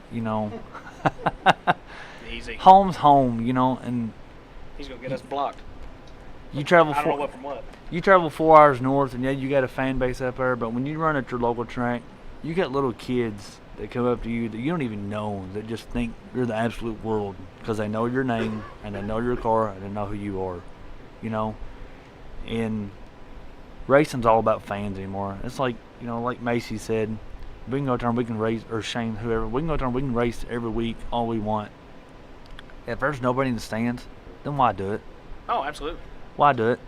And well, that is the whole thing is we've got to get families and stuff back into racing, and I want you to hold that for just a minute. We'll talk about that here in a few minutes on the state of racing, but I think it's be a good time to go ahead and take another quick break. We'll come back and start talk about a few more different things, especially transitioning. I want to hear about some stories about you and Ricky. I want to hear some of that, but anyway, we'll be right back with Chase Estes. Are you looking for a hometown barbershop specializing in the best haircuts in Western Kentucky? Master Barber Chad Thompson has everything you need to keep you looking sharp for not only your special occasions, but for every day as well. Offering a line of hair care products to take care of your hair between cuts. Walk-ins are welcome, and you're always going to find friends and neighbors at Chad's. You can find him at 10655 Kentucky 764 in Whitesville, Kentucky, or give him a call at 270-903-8183. And we're back once again from the break. I don't know what flag we got out right now. We might have the layover flag because we might be too long. We're going too slow. No. Sitting here with Chase Estes. Right before we went to break, we got talking about racing with your uncle. And something about you guys had magnets in your cars or something. I don't know what was going on, but tell us a little bit about racing with Ricky.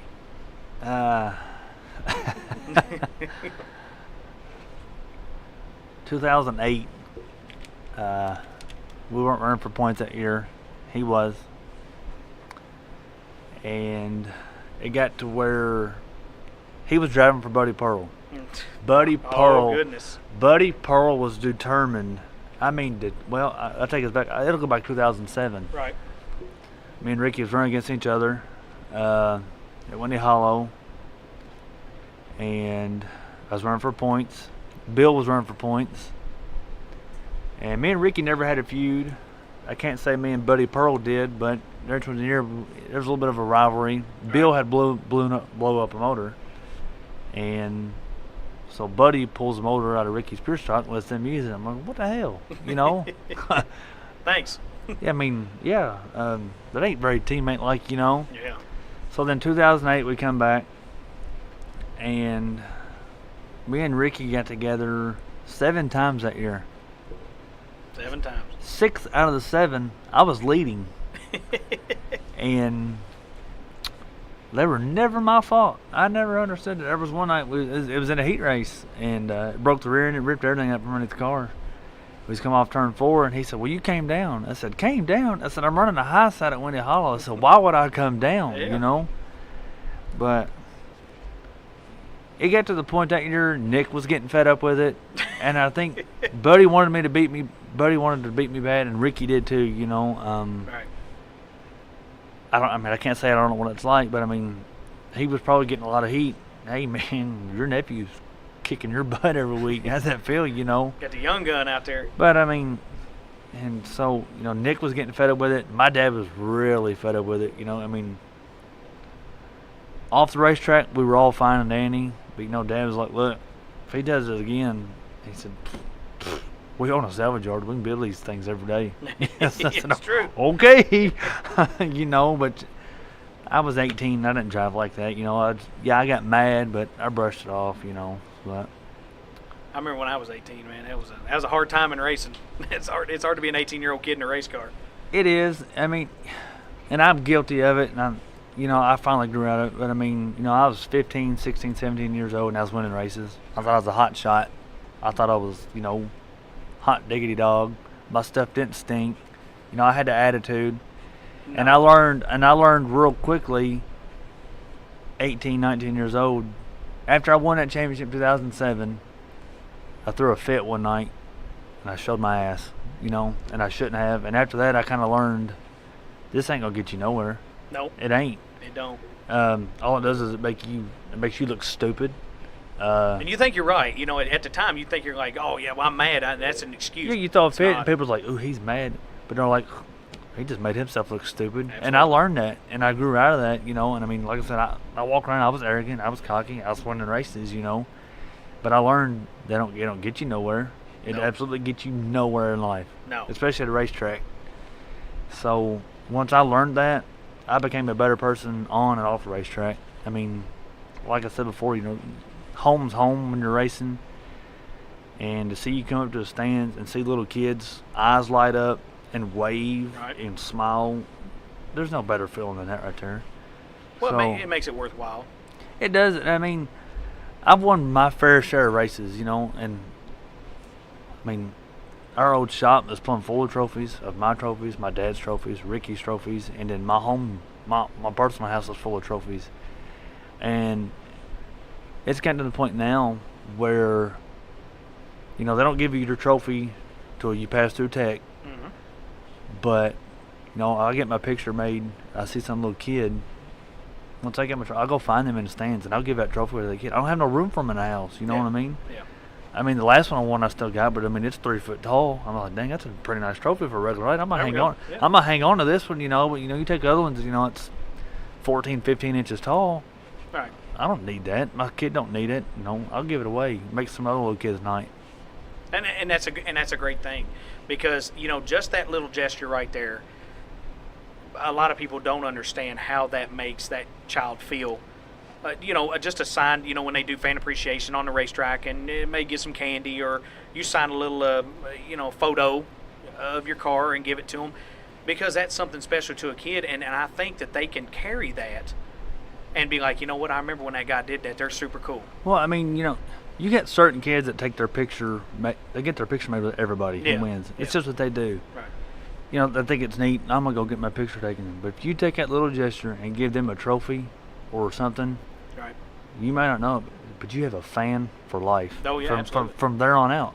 There was a night last year at Chandler. They had a autistic night, and I won, and I gave that trophy to that little boy, and we still communicate on Facebook.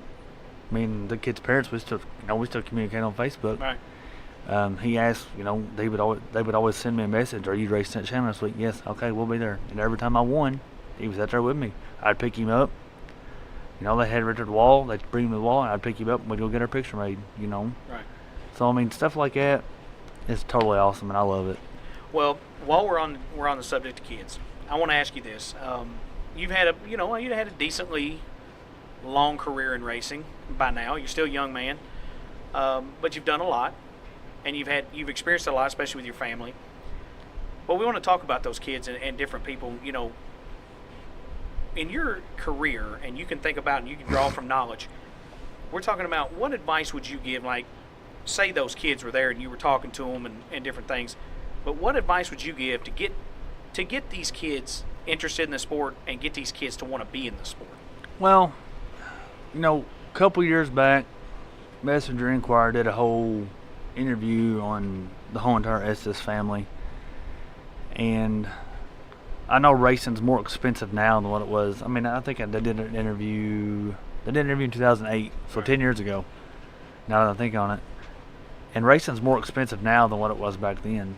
And Nick put it out the best way that he could. He said, you know, there's not very many young kids who go to a racetrack and don't get interested and don't get hooked. Right. And the best way that he put it, you know, he said it's in the paper. I read the article every now and then. But to keep a young one out of drugs, out of trouble, this is it. This is what you have to do. You have to spend money, and you know, I mean, yeah, it's your hard-earned money, and you know, but racing is a thing you can do that'll keep a kid's head on straight. And it did me, you know. I knew when I was in school, if I didn't make good grades, I wasn't going racing. So all throughout high school, it's a good deterrent. Exactly. So I mean, all throughout high school, I made all A's and B's. You know, Right. I did fail one class. I will admit that, but you know, Dad and them understood what was going on. I think everybody in that class failed the class, but like 4 people. Was math class? No, it was chemistry. Oh man, well, chemistry was kind of tough. Well, he was a new teacher, and he came from Central Michigan University, and he taught all of us like we were college. it was crazy. But I mean, I was the only class I ever failed in high school. Blew your eyebrows off, man, and failed the class. Yeah. So, but I mean, you know, think before you act. You know. Yeah. Always have a good attitude. I know you're going to have a bad night. I mean, I just had a bad night a few weeks ago, and it was aggravating, and it's stressful. Was that lap car night? No, this was a fun night when I only made like 5 laps. That night was aggravating, too. I saw it. That was very aggravating, too. And, I mean, you know, it don't matter how mad you get aggravated inside that race car, inside that trailer, but it needs to stay inside that race car, and it needs to stay inside that trailer. Right. You know, when you walk out of that trailer, you got people wanting to talk to you. Don't come out with attitude. Yeah, you might be aggravated, but keep it inside and, you know, take the time to talk to them. I mean, like, just think before you act. Right. Is a big advice. Don't act like a know-it-all, because I'm right now. I mean, I'm 28 years old. I've been in a race car since I was 13, so 15 years. And I can tell you right now, I learn something new all the time. Right. So I don't care how many years you've been doing it and how many years you plan on doing it. There's always room for more knowledge. So that's kind of advice I can give. Well, and that's very good advice, because, you know, and it does stick with you. I had an incident back when I was running mini stock, and run afoul of Harry Best and Barry Best, and you know, everybody knows the Best brothers. Yep. And what they've accomplished in racing. You know, to me, of course, I was a peon kid. You know, compared to what they'd done. I mean, hell, they'd had a whole career before I got started. Mm-hmm. But you know, we run afoul of each other, and maybe there was a couple of middle fingers on the front stretch, and I looked like a complete idiot. And after I walked off the track, they let me know about it. Everybody did, booing and this and that and the other. And you know, that does stick with people. And you made a fool out of yourself in front of everybody. So I think it's great that you say that you can be mad, you can be hollering, yelling inside your helmet, get up in the trailer, blow off some steam, walk out of that trailer, cool as a cucumber. Yep. Talk to people. All right, man, it's good. We're done. We're good. You know, it's the only way to be. And because they see that. Like you said, the lap car night, you know, God, I was so mad. You know, but I mean, it happens. It's part of racing. Yeah. And, you know, after the race was over, you know, and I went in, I took my suit off, I put my shorts on, I came out, and everybody was like, throwing their hands up at me. I'm like, it happens, you know. It's part of racing. Yeah. There's nothing I can do about it. Which, I mean, you know, it's racing. Everything's happened so fast. You know, after I went back and watched Amy's video, yeah, I could have done something differently to get around that guy. Right. But as fast as what we're going, as fast as you catching people, You had to make a decision. you got to make a decision then and now. Yeah. So I think, oddly enough, I think there could have been maybe a little bit better use of the layover flag or some heating some layover flag. But again, you're right. It was going so quick, and that was. I mean, I think the white was out anyway at that time, or right at close to it. Close to it. Yeah, It was and just, so which I told Carl after the race was over, and I told Bryce. I said, I know you guys got rules. I said, but I don't want you guys to think I'm sounding like an ass by this. I said, but if I'm leading and I'm straight away, I'm behind the car, and he's getting a layover flag, and I get to him, and he's still all over the place. I said, something better not. I said, I better not get charged with a caution. I said, because everyone else says that guy's getting moved. I said, I will move him. I said, it bit me. It says bit me before, and it bit me tonight. Yeah. I said, but that guy will get moved. So, and I mean, it happened 2-3 weeks ago with Bill. He was leading. James Docker was behind him. They got a lap car. The lap car got layover for like 2 or 3 laps in a row. Bill moved him. He didn't get penalized a spot. They know they know what's up. Right? Yeah, they know. So, anybody's been racing it. Exactly. And I mean, dirt racing, they kind of tell you to hold your line. And, in asphalt racing, I guess, asphalt's usually at the top or bottom. If it's on the bottom, asphalt will tell you to go to the top. Right. But, dirt racing, they usually tell you to hold your line. But it's it's frustrating when you're catching the guy and he's running the bottom, and he's running the top, and he's running the middle, And you're like, I'm just trying to get around. And I don't remember who that guy was tonight, but I can tell you this. I think that's fast as he's been when he Holland about 3/4 of a lap. Because I shoved him from turn 4 all the way down the front stretch to let him know I was there, and then I shoved him down the back stretch till we got into 3, and then when I went to the high side, he came up with me. So Hey, 2 motors are better than 1, man. exactly. That's how you go fast. We was bump drafting. Yeah, good. Well, but again, you handled it well. I know you got a little. You were perturbed about it, and rightfully so. Because that could happen at any time, and guys need to, I guess some guys need to maybe make sure they're up on procedure. But I think that may be sort of the track's, responsibility too, to say, guys, okay, I'm gonna show you the layover flag. Try to get. Everybody's going to the inside. Mm-hmm. I'm gonna show you the layover flag. Everybody's going to the inside tonight. Show you the layover flag. Everybody goes outside. Whatever you got to do. Pick the track and then make them enforce it. Which, the next week we raced, and I won that night, and I got there late. I had a T-ball game, Right. so I got there late, but they said the driver's meeting, they addressed the layover flag really hard that night. So, like I said, I missed the driver's meeting. I don't know what all was said exactly. So, but they took care of it, they knew what was going on. Right. And I mean, it cost me a win, but Cole won that night.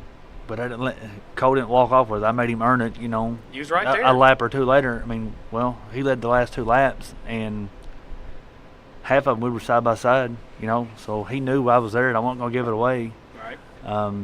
If I did one more lap, I think I probably could have got him because I figured something up on the high side 3 and 4 that I didn't know was there the whole race. Don't tell people now. They're going to take it away from you. So, but no, Cole earned that victory at night. I don't care what anybody says. The kid's good. That's point blank. Kid's good. I mean, he just went around a big go-kart race over the weekend, won it. So. Well, that's sportsmanship and camaraderie because, you guys are going to race, when you can race, and now that T-ball season for your son's over. Thank the Lord. We got all-stars now, but it's not as hectic. Like I told you guys before the show started, the past 2 weeks, I've literally lived at the ball field. Right. So. Well, and that cuts in on the racing, but you wouldn't have it any other way. I didn't race Sunday. I wanted to race Sunday. We got the car ready. We didn't load it. Dad didn't even get the car ready Saturday. I had a ball game Saturday night.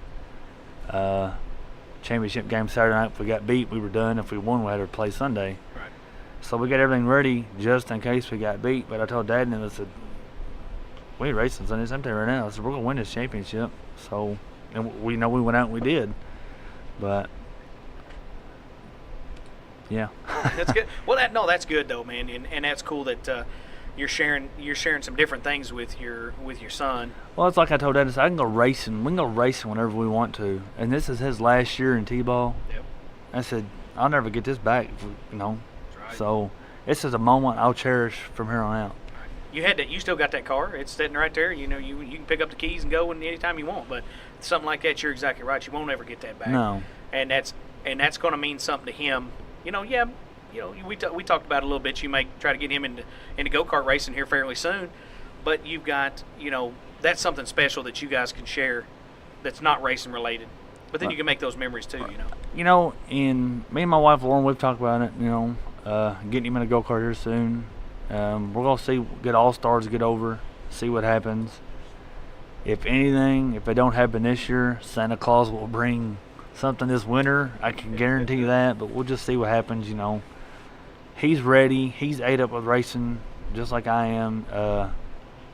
He's gotten to get in the pits a couple times throughout the years, but earlier this year he got to get in the pits, and now that he's older, he's only 6, but now that he's older and he understands things a little better, yeah.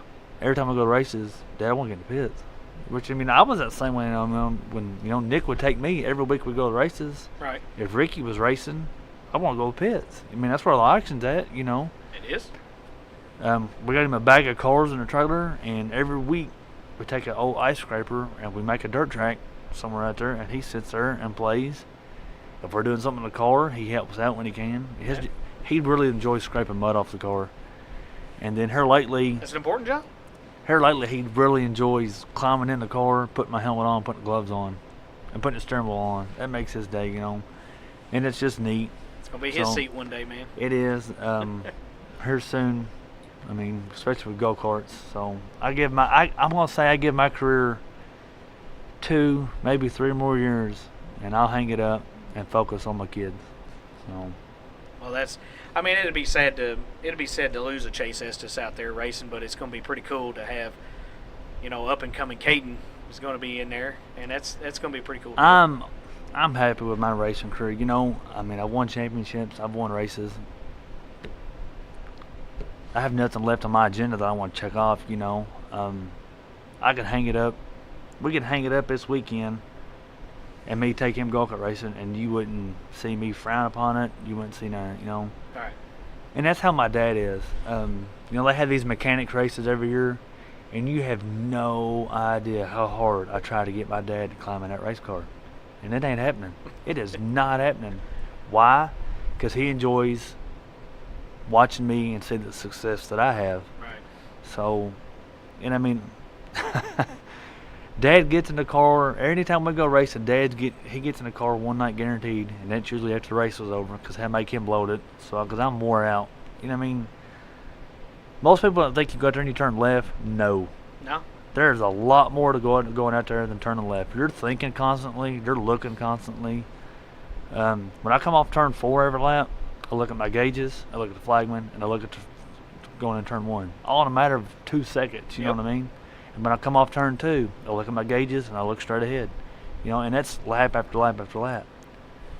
That's by myself. Now, when you get in a battle with somebody, you'd be amazed at how tired you get. You do. Because you're working your brain harder, as hard as you're working your arms. I know it. And there's a lot of concentration that really goes inside a race car. Okay, I was a little close to the wall that lap. Let's not get up there this high, or let me try a different line. Ooh, that felt pretty good. Or let's try that again. But the whole time you're thinking that thought, you're down the straightaway and exactly, you're in a turn. Exactly. And your mind is running 1,000 miles an hour inside that race car, and your eyes are going every which way, and it's its own world when you're inside that race car. But a lot of people don't understand a driver's job, and they're just like, oh, just get out there, hammer down, go.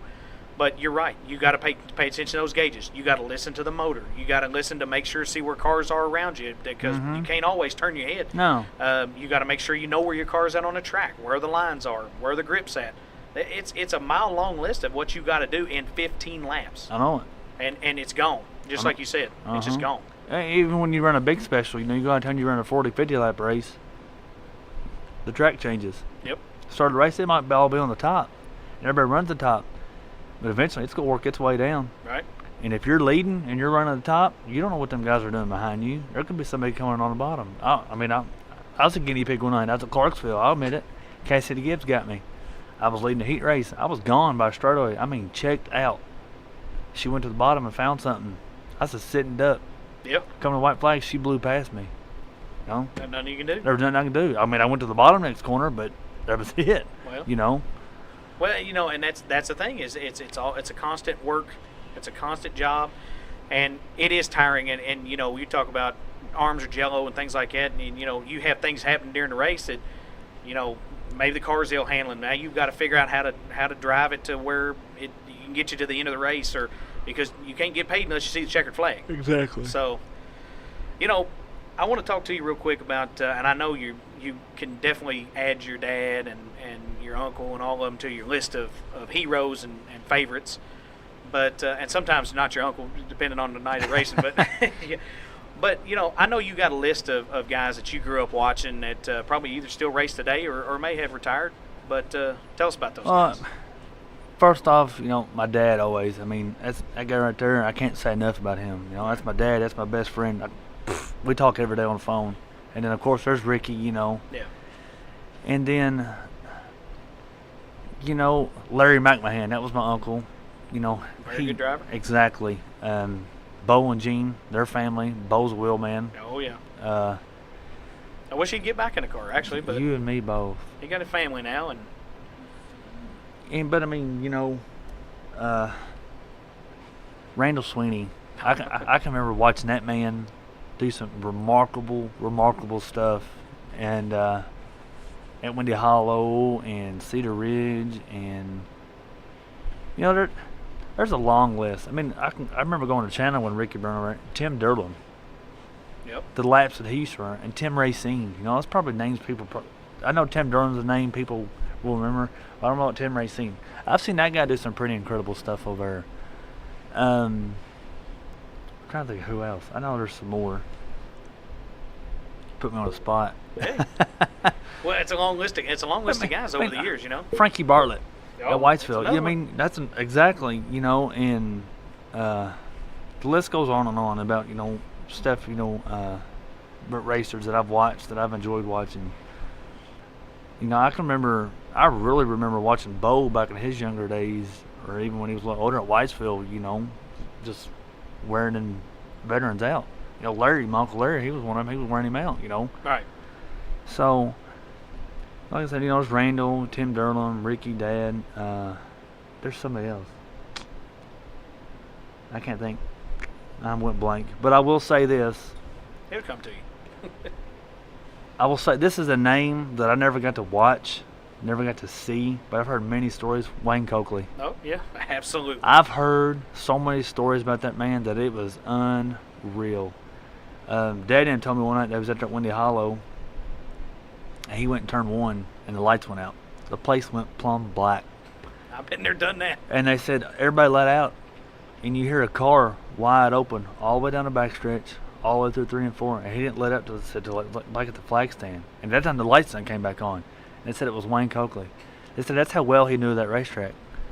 And so, I mean, like I said, I never got to watch him. I wasn't born by the time he was gone. But that would have been somebody that I would have loved to watch. Yeah, that would have been... Because I've always heard stories about Wayne, and I don't know that I ever did get to watch him race. I mean, we did go to McHenry a little bit, and he raced over some. But, you know, myself, memory-wise, I don't remember. But, you know, everybody talks about Wayne and what kind of guy Wayne was and what he could do in a race car. And just larger than life, you know. Mm-hmm. And you talk about Randall Sweeney, you know, you were talking about running the high side. You know, you had the high side, then you had the high side. Then you had the Randall Sweeney line, and you thought the track was just coming up underneath it and just going. We was at Kentucky Lake watching one night. He brought out a brand new Nolinsky, and if you've never been there before, which place is shut down now, but they had some seats in the pit section. Right. And when he sailed that car off from turn one, I had already got up and I done took off running because I thought he was coming in the stands with us, but he got up in the cushion and let her eat, and he passed 4 or 5 cars on the high side and had the lead coming off too. It was unreal, you know. But like you said, there's the high line and the high line, then there's the Randall Sweeney line, and I've seen that man set an Opel modified up at the flag stand at Windy Hollow, right, and pass 3 or 4 cars. Yep. And your mouth dropped thinking, how the hell did he just do that? That's right, and it's like it was effortless. Exactly, and you know, I got to help Rob Penny out for a couple of years, and pretty fair driver himself. We went to Talladega for the Ice Bowl, and Randall went. And I'll tell a story because it's so neat. Because he was running the Nolinsky, you know, and nobody knew he was coming. And when we unloaded his car, everybody was like, "Oh shit, you know, Randall Sweeney is here. Uh-oh." And I can remember in stage lane, you know, I'd push Rob, and we'd stand over and watch, and people would come. Which I don't know why they were doing this. I ain't gonna tell them nothing. But you know, modified's got all this trick suspension. But Randall was sitting in his car, and people would come running up underneath his car with their phones and take pictures of the suspension, see where bars were. And I'm like, that ain't gonna tell you nothing. Not really, you know. Not on your car. No. So, in his name in general, you know, is people up north know him, people down south know him, people out west know him, people out east know him. It's Randall Sweeney. You know, he don't race no more like he used to. I don't know if the funds aren't there or, you know, age got up to him, but Everybody knew the lumberjack. yeah. Well, it was cool because Teddy Revelet, back when he was running open wheel modified and running against Randall on a regular basis, especially at Nebo, he would talk about that. He goes, man, I thought I was doing good. He goes until Randall come. He goes, and I was running like third or fourth, and he goes, and I thought I was doing good. And then he goes, and Randall come around me on the Randall Sweeney line. He goes, I think he had his feet up on the dash watching TV, drinking a Pepsi Cola. And he goes, and that car was in cruise control, man. You know, and another guy that I really like watching, and first time I got to see him was at Dinner at Nebo for the Blue, Mike Harrison. Mike Harrison. I'm a huge Mike Harrison fan, you know, and anytime he came to Winnie Hall open tonight, and I was like a little kid at Chuck E. Cheese. I was like, oh my God, Mike Harrison's here. You know what I mean? It's my all-time favorite modified driver. Let's unbolt the fenders. We're going to run modified. Yeah, you know, so I'm a big modified guy. I like sprint cars. I like late models. When it comes to modified racing, you can sign me up any day of the week to sit down and watch that at home. Well, I always wondered why. You know, I know Ricky ran asphalt modified for a little bit, especially when you guys were over there for that one full season. But you know, I never understood why you never transitioned really into wanting to try to get into the open wheel stuff. We tried B-Mod one year, back when it first started, when Jack Vick was trying it. Right. And I didn't care much for it, you know. Which my B-Mod was built the way they were supposed to be. But they came out, you know, some of them came out with some damn rules. some actual modified stuff, you know. So, I mean, I was never really a contender. But, I mean, it was fun. But I was like, I'd rather drive just a big car, you know. Yeah. So, we just went back to that. We still got Ricky's old asphalt modified car. Nick's in the process of chopping up, cutting it up. We're going to build it into something this winter. Uh-oh. Well, you know, that was a fairly just an amazing list of people, because you know it's people that I grew up watching and different people that I've seen do just crazy amazing things in race cars, both on the asphalt and the dirt. You have any good? You ever get to meet anybody famous from your time in racing, or whenever you were going with your dad and your uncle? That time we ran Salem, I got to meet Frank Kimmel. That's pretty famous. We was at the drivers' meeting, and everybody had already raced there before. It was like, anybody new here? And I sent in there next to Bo, and I was like, don't you do it. Don't you call me out in front of all these people. So he didn't. So as we were walking away from drivers' meeting, he hollered at Frank Kimmel. And I got pictures on Facebook. Me and Frank talking. And then before the race started, Frank had to start in the back. You know, I was starting in the back. And me and him leaned up against him. I bet we talked for a good 15, 20 minutes. You know, him just giving me advice, talking to me. Just a cool, down-to-earth guy. Right. You know, I was like, well, this is cool. You know, getting to talk to Frank Kimmel. And then I got to meet Jimmy Owens one year. Wow. That's a big name. It was funny because I was at Eldora, and I just got off the phone with Randall Sweeney, and he said, go over and give Jimmy some hell. So that's what I did. And I've always heard Jimmy's pretty cool. He is. Guy. He's a very, very laid down to earth guy. You know, he's quiet, but he'll talk to you. He ain't like some of these guys. He'll make time to talk to you. This is a funny story. Cody Shock, me and him, my first ever trip to Eldora. This is actually a really funny story. I'll tell this whole entire story. We took a van from the junkyard, and Larry and Sheila just took his van to Sparta a week or two prior to that for Larry to do the NASCAR Richard Petty driving school. Right. And well, we got in it. It had a lifter picking, So we put some STP oil treatment There you to go. There we take go. off, you know, and it's fine till we get on the interstate. I pull out to pass somebody and I chop down on it. Literally goes to pecking again. So we stop and put some more STP oil in it, you know, and it quits. Well, then we make it to just the other side of Louisville, heading up 65, yeah, what do you want to call it there? 71, I don't remember. You know, we kids, you know, we had to use TomTom back then. You know, we didn't have these smartphones like what we do now. And it goes messing up again, so we stop and we put Lucas in it. Well, the whole time we're adding oil, we never drained any oil. I kind of knew where this was going, but I was like, wait a minute. So we're, you know, the air conditioning, this thing will freeze you plumb out. And so wherever we are on the interstate, and the smoke starts coming through the vents, I'm like, what the hell? And I look in the mirror, and traffic is lined up 3 by 3 by 3, semis won't pass. You can't see. So we was spraying the highway for mosquitoes, you know. I'm like, oh my God. So we pull over and get out. I'm like, dang, what do we do, you know? We didn't have no tools. We couldn't drain no oil. So Cody's like, hop in it and hot lap it real quick, you know. So yeah. So here we are in this pilot truck stop, no trucks running. I'm out there just giving this van hell, and it never smoked. Let's roll. So we make another. Fixed itself, by golly. So we make another 10 miles on the road. Kaboom! There she went. So we're sitting on the side of the road waiting on my dad. You know, they bringing us another car on a roll back. We got to know, I forget what town that was, but the only thing in that town was a Dairy Queen, a gas station, and a Ford dealership. There we go. We got to know all them people really, really well. Yeah. It was, So on, they- it was on the same parking lot. Yeah. So we finally make it to Eldora, and that next day, you know, the mini doors were real popular back then. Right. Jeep van warmer and all his stuff, you know, was real big back then. Right. So I bought one, Cody bought one, and my stepbrother Logan bought one. Well, me and Cody had done got Jeep's autograph. He done signed it.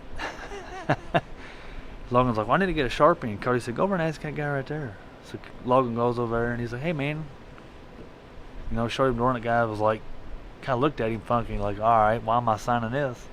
So he goes to get a Sharpie and comes back, and he takes the top of it, and Logan said, I don't want you to sign it. I need this guy. And it was Dennis Serb Jr. Yes. He Oh, went man. and got a Sharpie from Dennis Serb Jr. so Jeep Van Warmer could sign his door. Oh, I just need your Sharpie, man. That's, you know, I appreciate it. So You can have you it know, back. that's a funny story, you know. That's something me and Cody will always tell from here on out. But Yeah, you know, you gotta I've put- met, like I said, I've met Frank Kimball, I've met Jimmy Owens, and I've been to some NASCAR races. And I'm not a Joey Logano fan by any means. I never will be. I ain't no Brad Keselowski fan. I never will be. But last time me and Lauren, we went to Bristol, Joey tried to sneak out behind everybody without signing autographs, which, I mean, you know, I get it. Yeah. But he got caught. And he stood there and he signed and took pictures of everybody until everybody was done.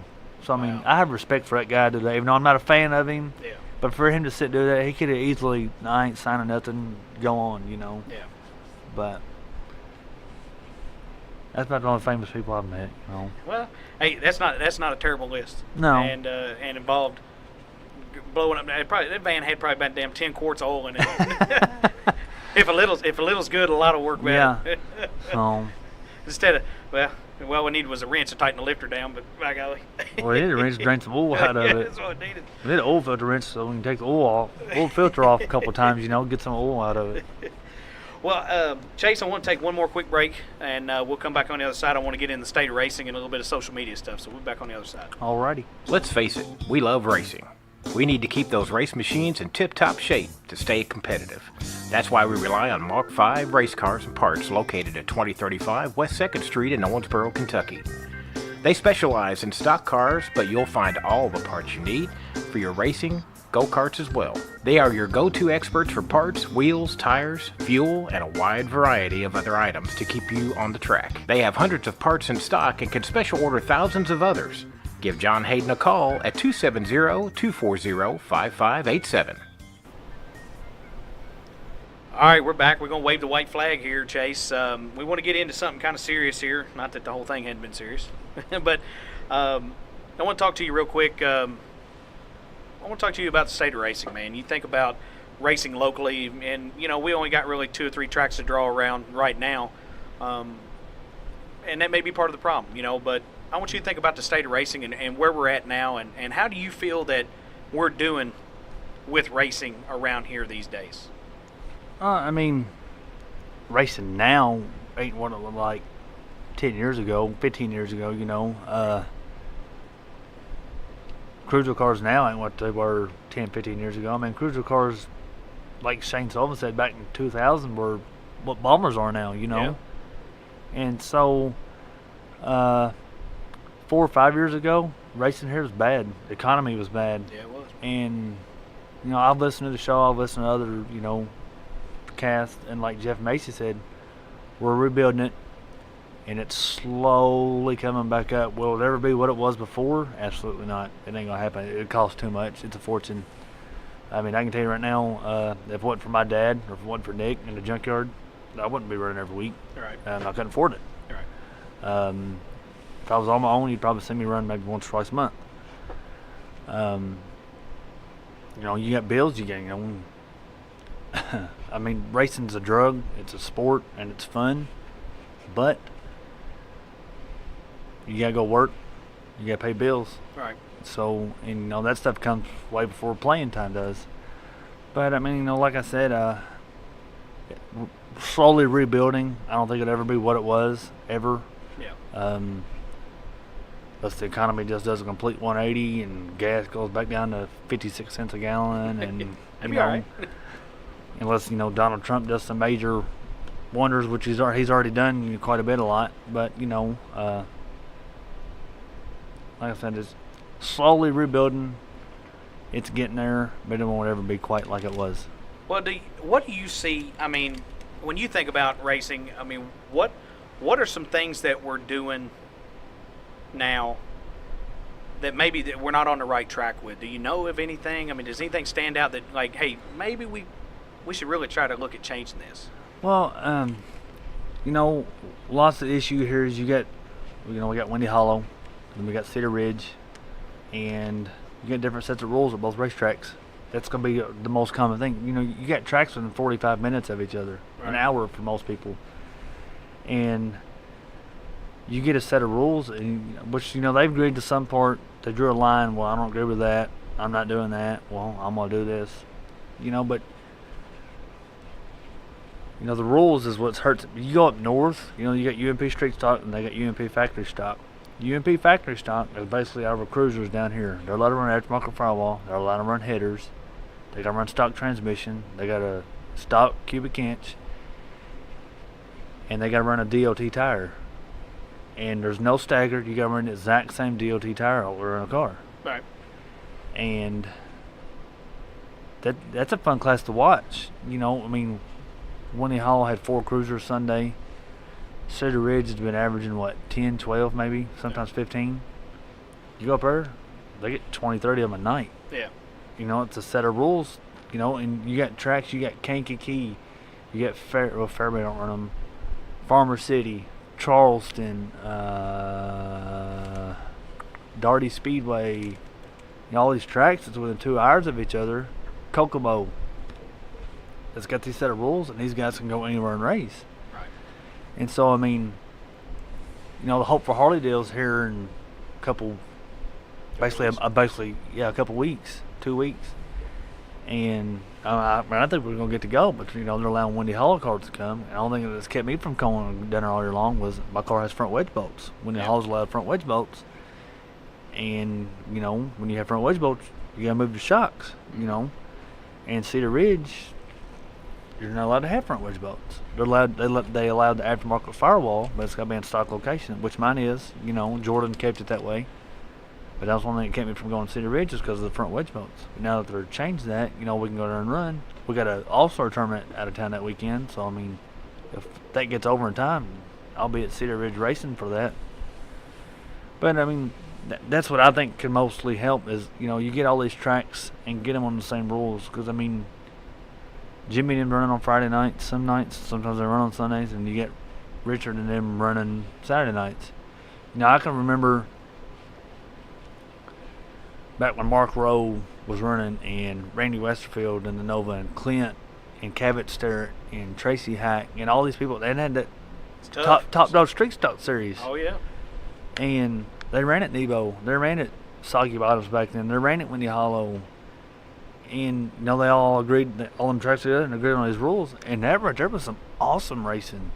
And they would do like a deal. We'll run here on Friday night. If you can come here and win on Saturday night, you get an extra $500. Tell me that wouldn't be nice around here. Oh, you know absolutely. what I mean? Yeah. I mean, look how many people would try that. Oh yeah. So, I think that would help out a lot. Yeah. well, you mentioned that, and you brought it up way earlier in the show, but we were talking about UMP Stock Car Series, and it was down at Kentucky Lake, and it stretched down to Paducah and different things. But how could we benefit? Do you think it would be a huge benefit if we started getting some of these stock car classes? Not just you've got UMP for the modifieds and different things, but getting the stock cars on some like a rules package, and it doesn't even have to be a rules package that we came up with. Around here. It's a national rules package. When we was running at Chandler, before what happened over at Chandler this year, I talked to Dallas, I talked to Martin, I talked to Robert. I was like, hey, I know we're got street stocks over here. I said, but it's up to you guys. I said, I would go UMP rules. They're like, why do you say that? I said, well, I got guys messaging me from up north all the time that's tired of running at Farmer City, tired of running these places, that they're burnt out on it. They want somewhere new to race at. So they messaged me about Chandler. They're like, are they UMP rules? And I tell them, yeah. I said, but they allow 4-barrel carburetors. They allow Burton transmissions. And whenever I say that, they draw the line. No, they ain't coming. You know what I mean? I'm like, you can still come there and be competitive. I said, I'm a UMP car. I said, I'm running a direct drive power glide. And I said, I'm on a 4412. I said, and I'm winning. No, I ain't coming. No, you know what I mean? It's because they don't feel like it's fair. So, and I keep telling them, if you guys would go to if I told Martin them, if you guys would switch to UMP rules, I said, I can't guarantee it weekly. I said, if you'll have a money show, I said, I can guarantee you 15 cars.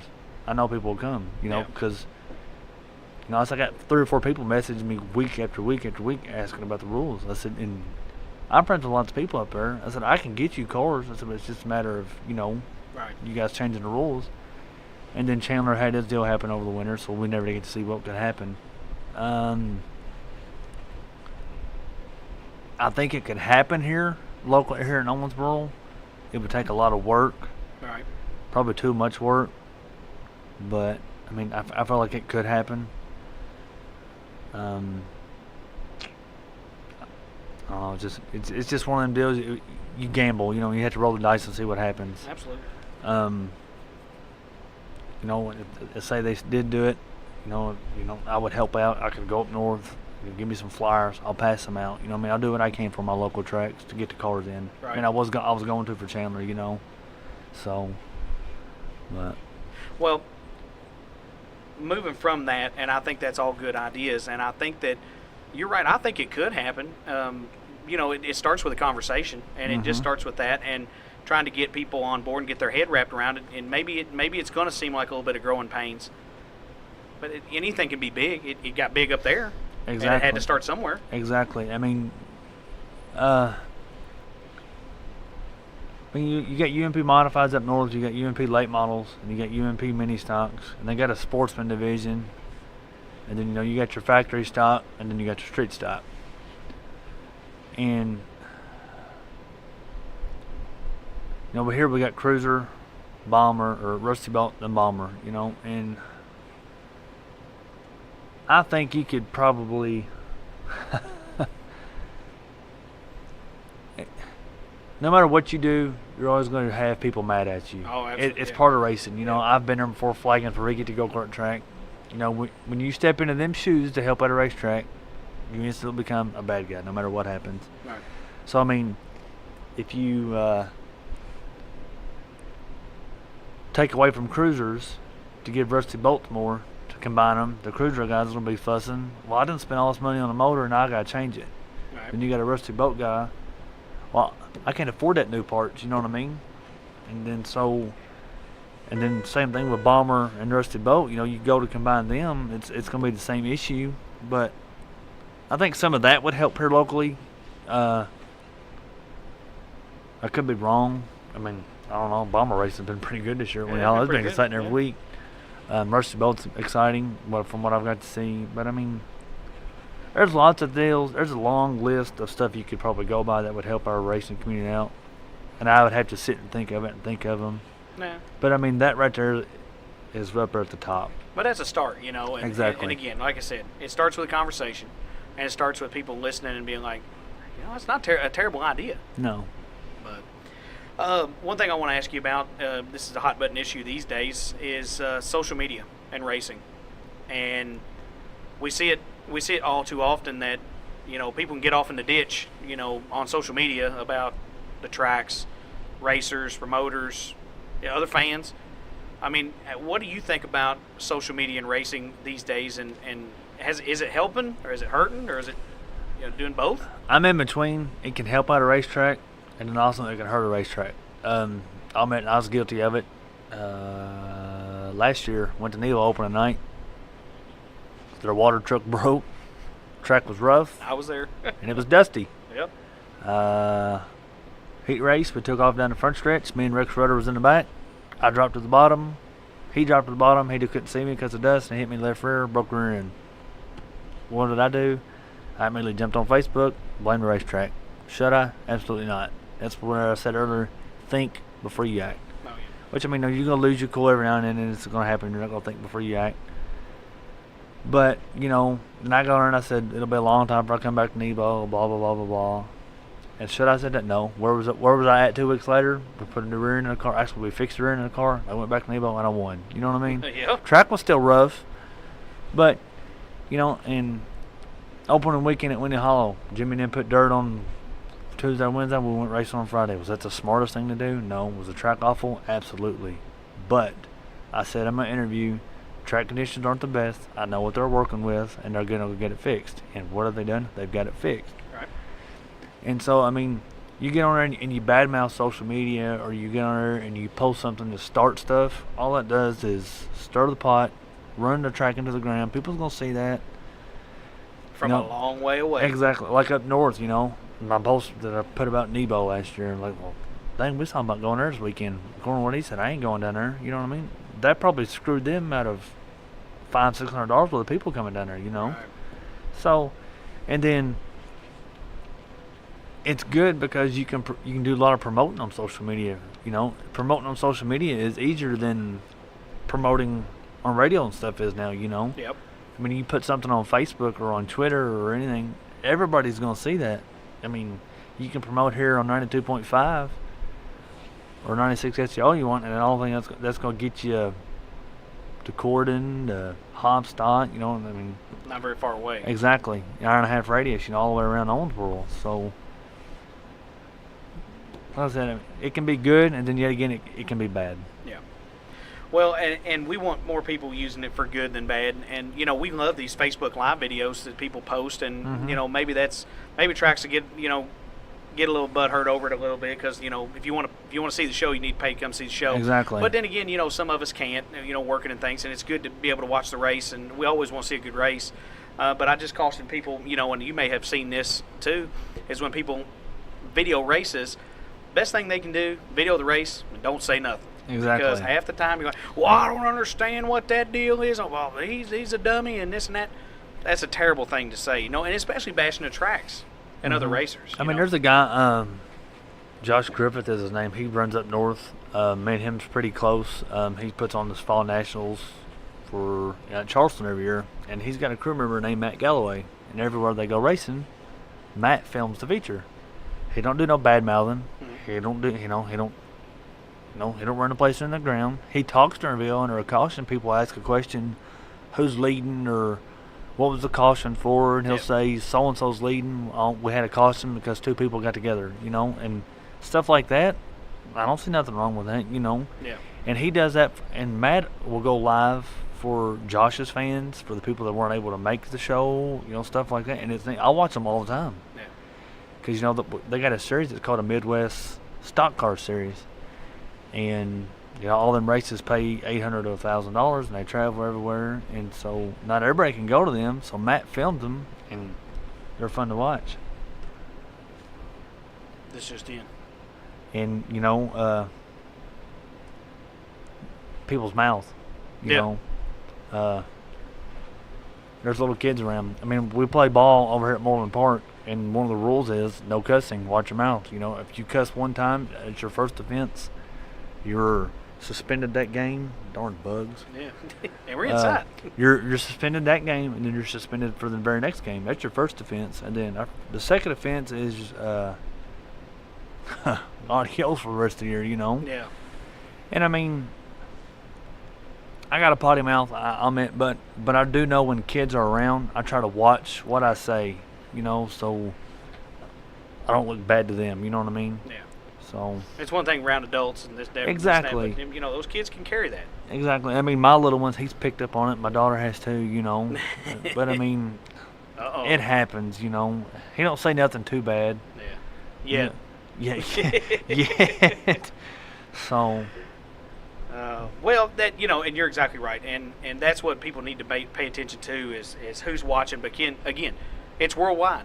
I mean, anybody can see that video from China to Australia, and they may not know who we are, but they're going to know. Well, you know, we're going to know we're a bunch of idiots if we're on there doing stupid. If I stuff. was filming you racing and some area, well, so and so just bleep, just flat out bleep, bleep, bleep, bleep. You know. Yeah. What that make me look like on that Facebook Live video? Right. Makes me look like an idiot. Yeah. So. And you may be like, oh well, he's mad. I can't really see.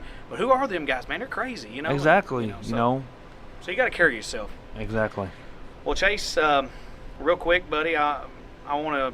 We always do. We're big on sponsors on this show, and we hawk our sponsors as much as we can hawk them, and for their own benefit. But we know you've got some people that you've got, and that you want to thank for it's on your car.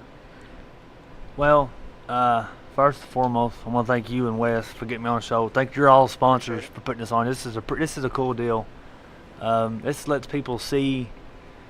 You know, most people know me from the racetrack as Chase Estes. You know, they don't know none of my racing history. But this right here is a cool deal. This lets people look into the backside, you know, of me, of how I got started. And then, first and foremost, my dad and Nick. Right. And then my papa Nick. Without them two guys there, I wouldn't be in a race car. You know, them... mostly Nick this year. We're slowly getting the street stock done.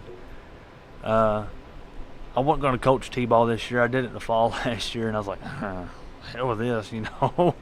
That's a lot of stress on the... And then they didn't have enough coaches this year, so I was like, all right, yeah, I'll do it. So, you know, and all winter, Nick is constantly doing something. If he can't stand to sit still. He's like me. You know, I can't stand to sit still for very long. So lots of this year goes to Nick. If it wasn't for him, I wouldn't have been at the track lots of times. There's been many weeks that we've gone racing, and I haven't been to the shop. Him or Dad have done it all while I was at the ball field, you know. And there's other weeks I've been able to be at the shop. And then, you know, like I said, this last week we didn't go racing, but they went there and they got the car ready just in case we were able to go from the tournament. And then my wife Lauren, you know, me and her, we met in high school. Graduated together. I'm fixing to get in trouble. Yeah, you might. You might. Anyways, as long as me and her have been together, she's only missed 2 races. And so that says a lot. You know, she supports me 100% completely. You know, and then 2 races she's missed was because she had to go off on a bachelorette party, or, you know, she got talked into going to Florida for a weekend, something like that, you know, but it drives her nuts missing races. You know, we've gone out of town and she don't miss them. You know, she's right there with us. She don't do a lot on the car, but her support's there, you know, and that's what means the most. Yeah, absolutely. You know, and my kids, Caden and Addie, you know, they support me, you know. He's a daddy's boy. Addie, you know, her mom, Kelly, she's a mama's girl, but, you know, my kids love it. And then, of course, you know, my sponsor is 231 Auto Sales. That's, you know, that's a big lot of it. Dad over at the junkyard. If you need a car, you need a part, please go over and see 231 Auto Sales. And then Nick, he's over at Spencer County now. Him and Ricky's running that car lot right there at the go-kart track. So there's another big sponsor. I'm trying to think. There's somebody, Willie's Carburetor. I can't say enough about them guys. Neither can we. Billy Egler does an awesome job. Any questions we have, he's there. And Sonny Ross with Bandit Shocks. That's the guy that does our shocks. We were running BSB shocks for the longest time. And Jordan, the guy that does our cars, he said, hey, man, you need to give this guy a shout out. You need to give this guy a try. I'm like, no, I'm good. I kept busting it off. And finally I was like, Dad, I said, we got to do something different. I said, no, I said, BSBs, yeah, they're good shocks. I said, but, we were like, we got to where we were fast. I said, then we quit doing stuff. I said, you got to constantly be doing stuff to go faster. I said, so we got hooked up with Lee Hobbs. I'll thank Lee Hobbs. If you know Lee Hobbs, he's been racing around a long, long time. We were struggling. He helped us out with the setup. Gave us spring setup, shock setup, percentages, everything. So we put that on the car and had Sonny build the shocks, and we picked right back up. It was like we never even fell off. Right. So I got to thank Sonny and Lee Hobbs. And this winter, UMP changed a lot of their rules. And so we had to change my dad's car lot. That's lots of reason why it ain't done. We went from Dad's car had Nova stuff, Nova lowers on it, and UMP changed it metric to metric, Camaro, Nova. Yeah. If it ain't there and we catch you, you're loading up and you're going home. All right. And the Masons, J.R. Mason and Ronnie Mason, stepped up, and Jordan wanted us to bring it to him. He was going to have to figure out how he wanted to do it. And Dad was like, hell with UMP, we'll just stay here and run locally. I'm like, nah, so I want to go, And so, we done said, forget it. And then we got talking to Mason, and Ronnie said, come on down here. He said, I'll do it for you. So I got to thank JR and Ronnie Mason at Mason's Recycling, Mason Motorsports. Them guys helped out a lot. They've really helped my racing program out in the past couple of years. Oh. And Billy Egler, I gotta say it name. We on the cruiser car we went to old school look this year. We did. All hand lettered, and it turned out awesome. I've gotten lots of compliments on how the cars look, and so that's about all I got. I can't think of somebody else. Jansen, Moore's, Cody Shock. When them guys would come help, Blake Shock, Carlos Shock. I know I'm forgetting somebody. Nick builds our motors, David Jones does our machine work, but Nick builds our motors. So, old Pappy race engines, and, they work, So, they either go or they blow, and this one's going so far. Okay, fingers crossed. Don't talk about it. Don't talk about it. Well, that's every one of those is important. Now, whether you have one or 100, exactly. Every sponsor is important, exactly. and we always believe that, and that's what we want people to get out there. So, man, from the bottom of our heart, like we tell everybody, but we mean it. We absolutely mean it. We appreciate you coming on, giving up your time to come on. We know you work today, and come on to this show and give the fans some good stories, a good back story on you, because a lot of people know Chase Estes, but a lot of people may not know the whole story of Chase Estes. And we could sit here for hours and go on about stories. I'll make this quick. From the way that I took it, most people probably don't know this. But my dad and Jeremy Mayfield were best friends in high school. Right. And if I understood it correctly, Jeremy Mayfield's very, very first race car was bought from us. Was bought from my dad and them. Wow. Yeah. Those are strong roots. Exactly. Strong roots. And I forgot a sponsor. I'm gonna mention him, Jordan Smith at JSR Bodies and JSR Chassis. If you're looking at getting a car, you can get with me. If you want a body, you can get with me. Me and him, we're pretty close. We can get you hooked up. Right. We'll have to go on a little bit of a drive to get there, but we can get you hooked up.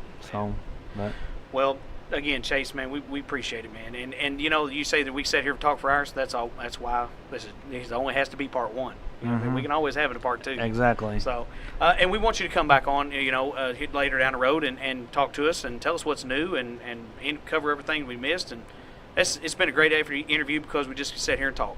So Right. I mean, maybe I'll come back. Maybe we can get my dad to come over and tell some of his stories. I mean, we can get the whole. Well, we're getting to the point now where we can get a ton of people on at the same Right. time. So, whole Estes family would be a good reunion and a good overall show. We can get Nick down here. I know. Nick's been doing this for a long, long time, and he's got a trophy in our shop that's his favorite trophy, and it's a horse's ass. And I asked him one day, I said, what's that trophy from? He said, finishing dead last in points. He said, that's my favorite trophy. He said, all these years I've been racing, that's my favorite trophy. So I go to tell you what kind of man that he is right there. Yeah. So he's in it for the sport. He ain't in it about winning. So that's Nick. Well, then we're going to definitely have to get some stories out of Nick. He's got him, How man. about that? He's got some on Danny Fallaway, Delbert Fallaway. Oh, watch out now. It's getting dangerous. I know, right? Yeah. Well, Chase, again, man, we appreciate you coming on, and then we hope you come back soon. I appreciate you guys getting me on. I look forward to coming back. All right, we'll be back right after the break. Close this episode out. For most of us, our lives revolve around our computers. From banking and paying your bills to organizing and storing your photos. You need your computer to just work. If computer problems are driving you crazy, call Fairview IT Management at 270-228-4339, and they can get you back on track with one phone call. You can also find Fairview IT Management online at www.fairviewitm.com.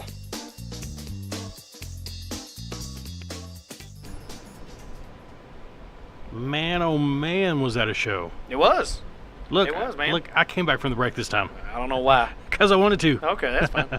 Well, yes, it was a good show, and Chase, had a lot of good points, and I think, we've done two back-to-back episodes now where we just kind of just went off the rails and just said heck with the questions, and I love it, and I do love asking the questions. But again, how do you put people in a box with certain questions sometimes, and I think it shows that this is the product you get. Well, and I keep saying all the time, whenever we're talking about this, when you put two people in front of each other with a microphone and they're talking about the thing that they love, it's going to be evident. Yeah. And the fact that you guys just flowed from story to story, that was incredible. Right. So, again, first time meeting Chase. Yeah. I've spoken with him on Facebook, coordinating the interview and everything, but super stand-up guy.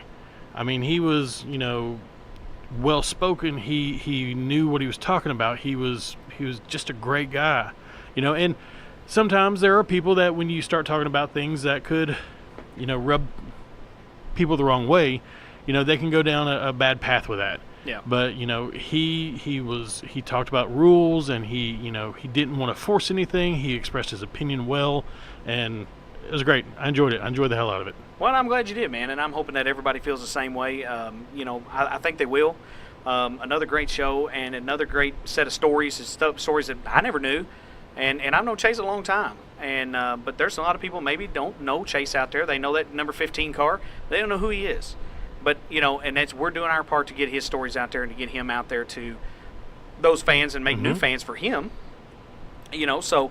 And nobody can have enough fans, I don't think. Me personally, I think you should have all the fans. Everybody should have all the fans. Right. You should like everybody. But that's a good thing about rivalries too, is you can hate on this guy and love that guy, and when they get into it, it's always a pretty good show. You know what I mean?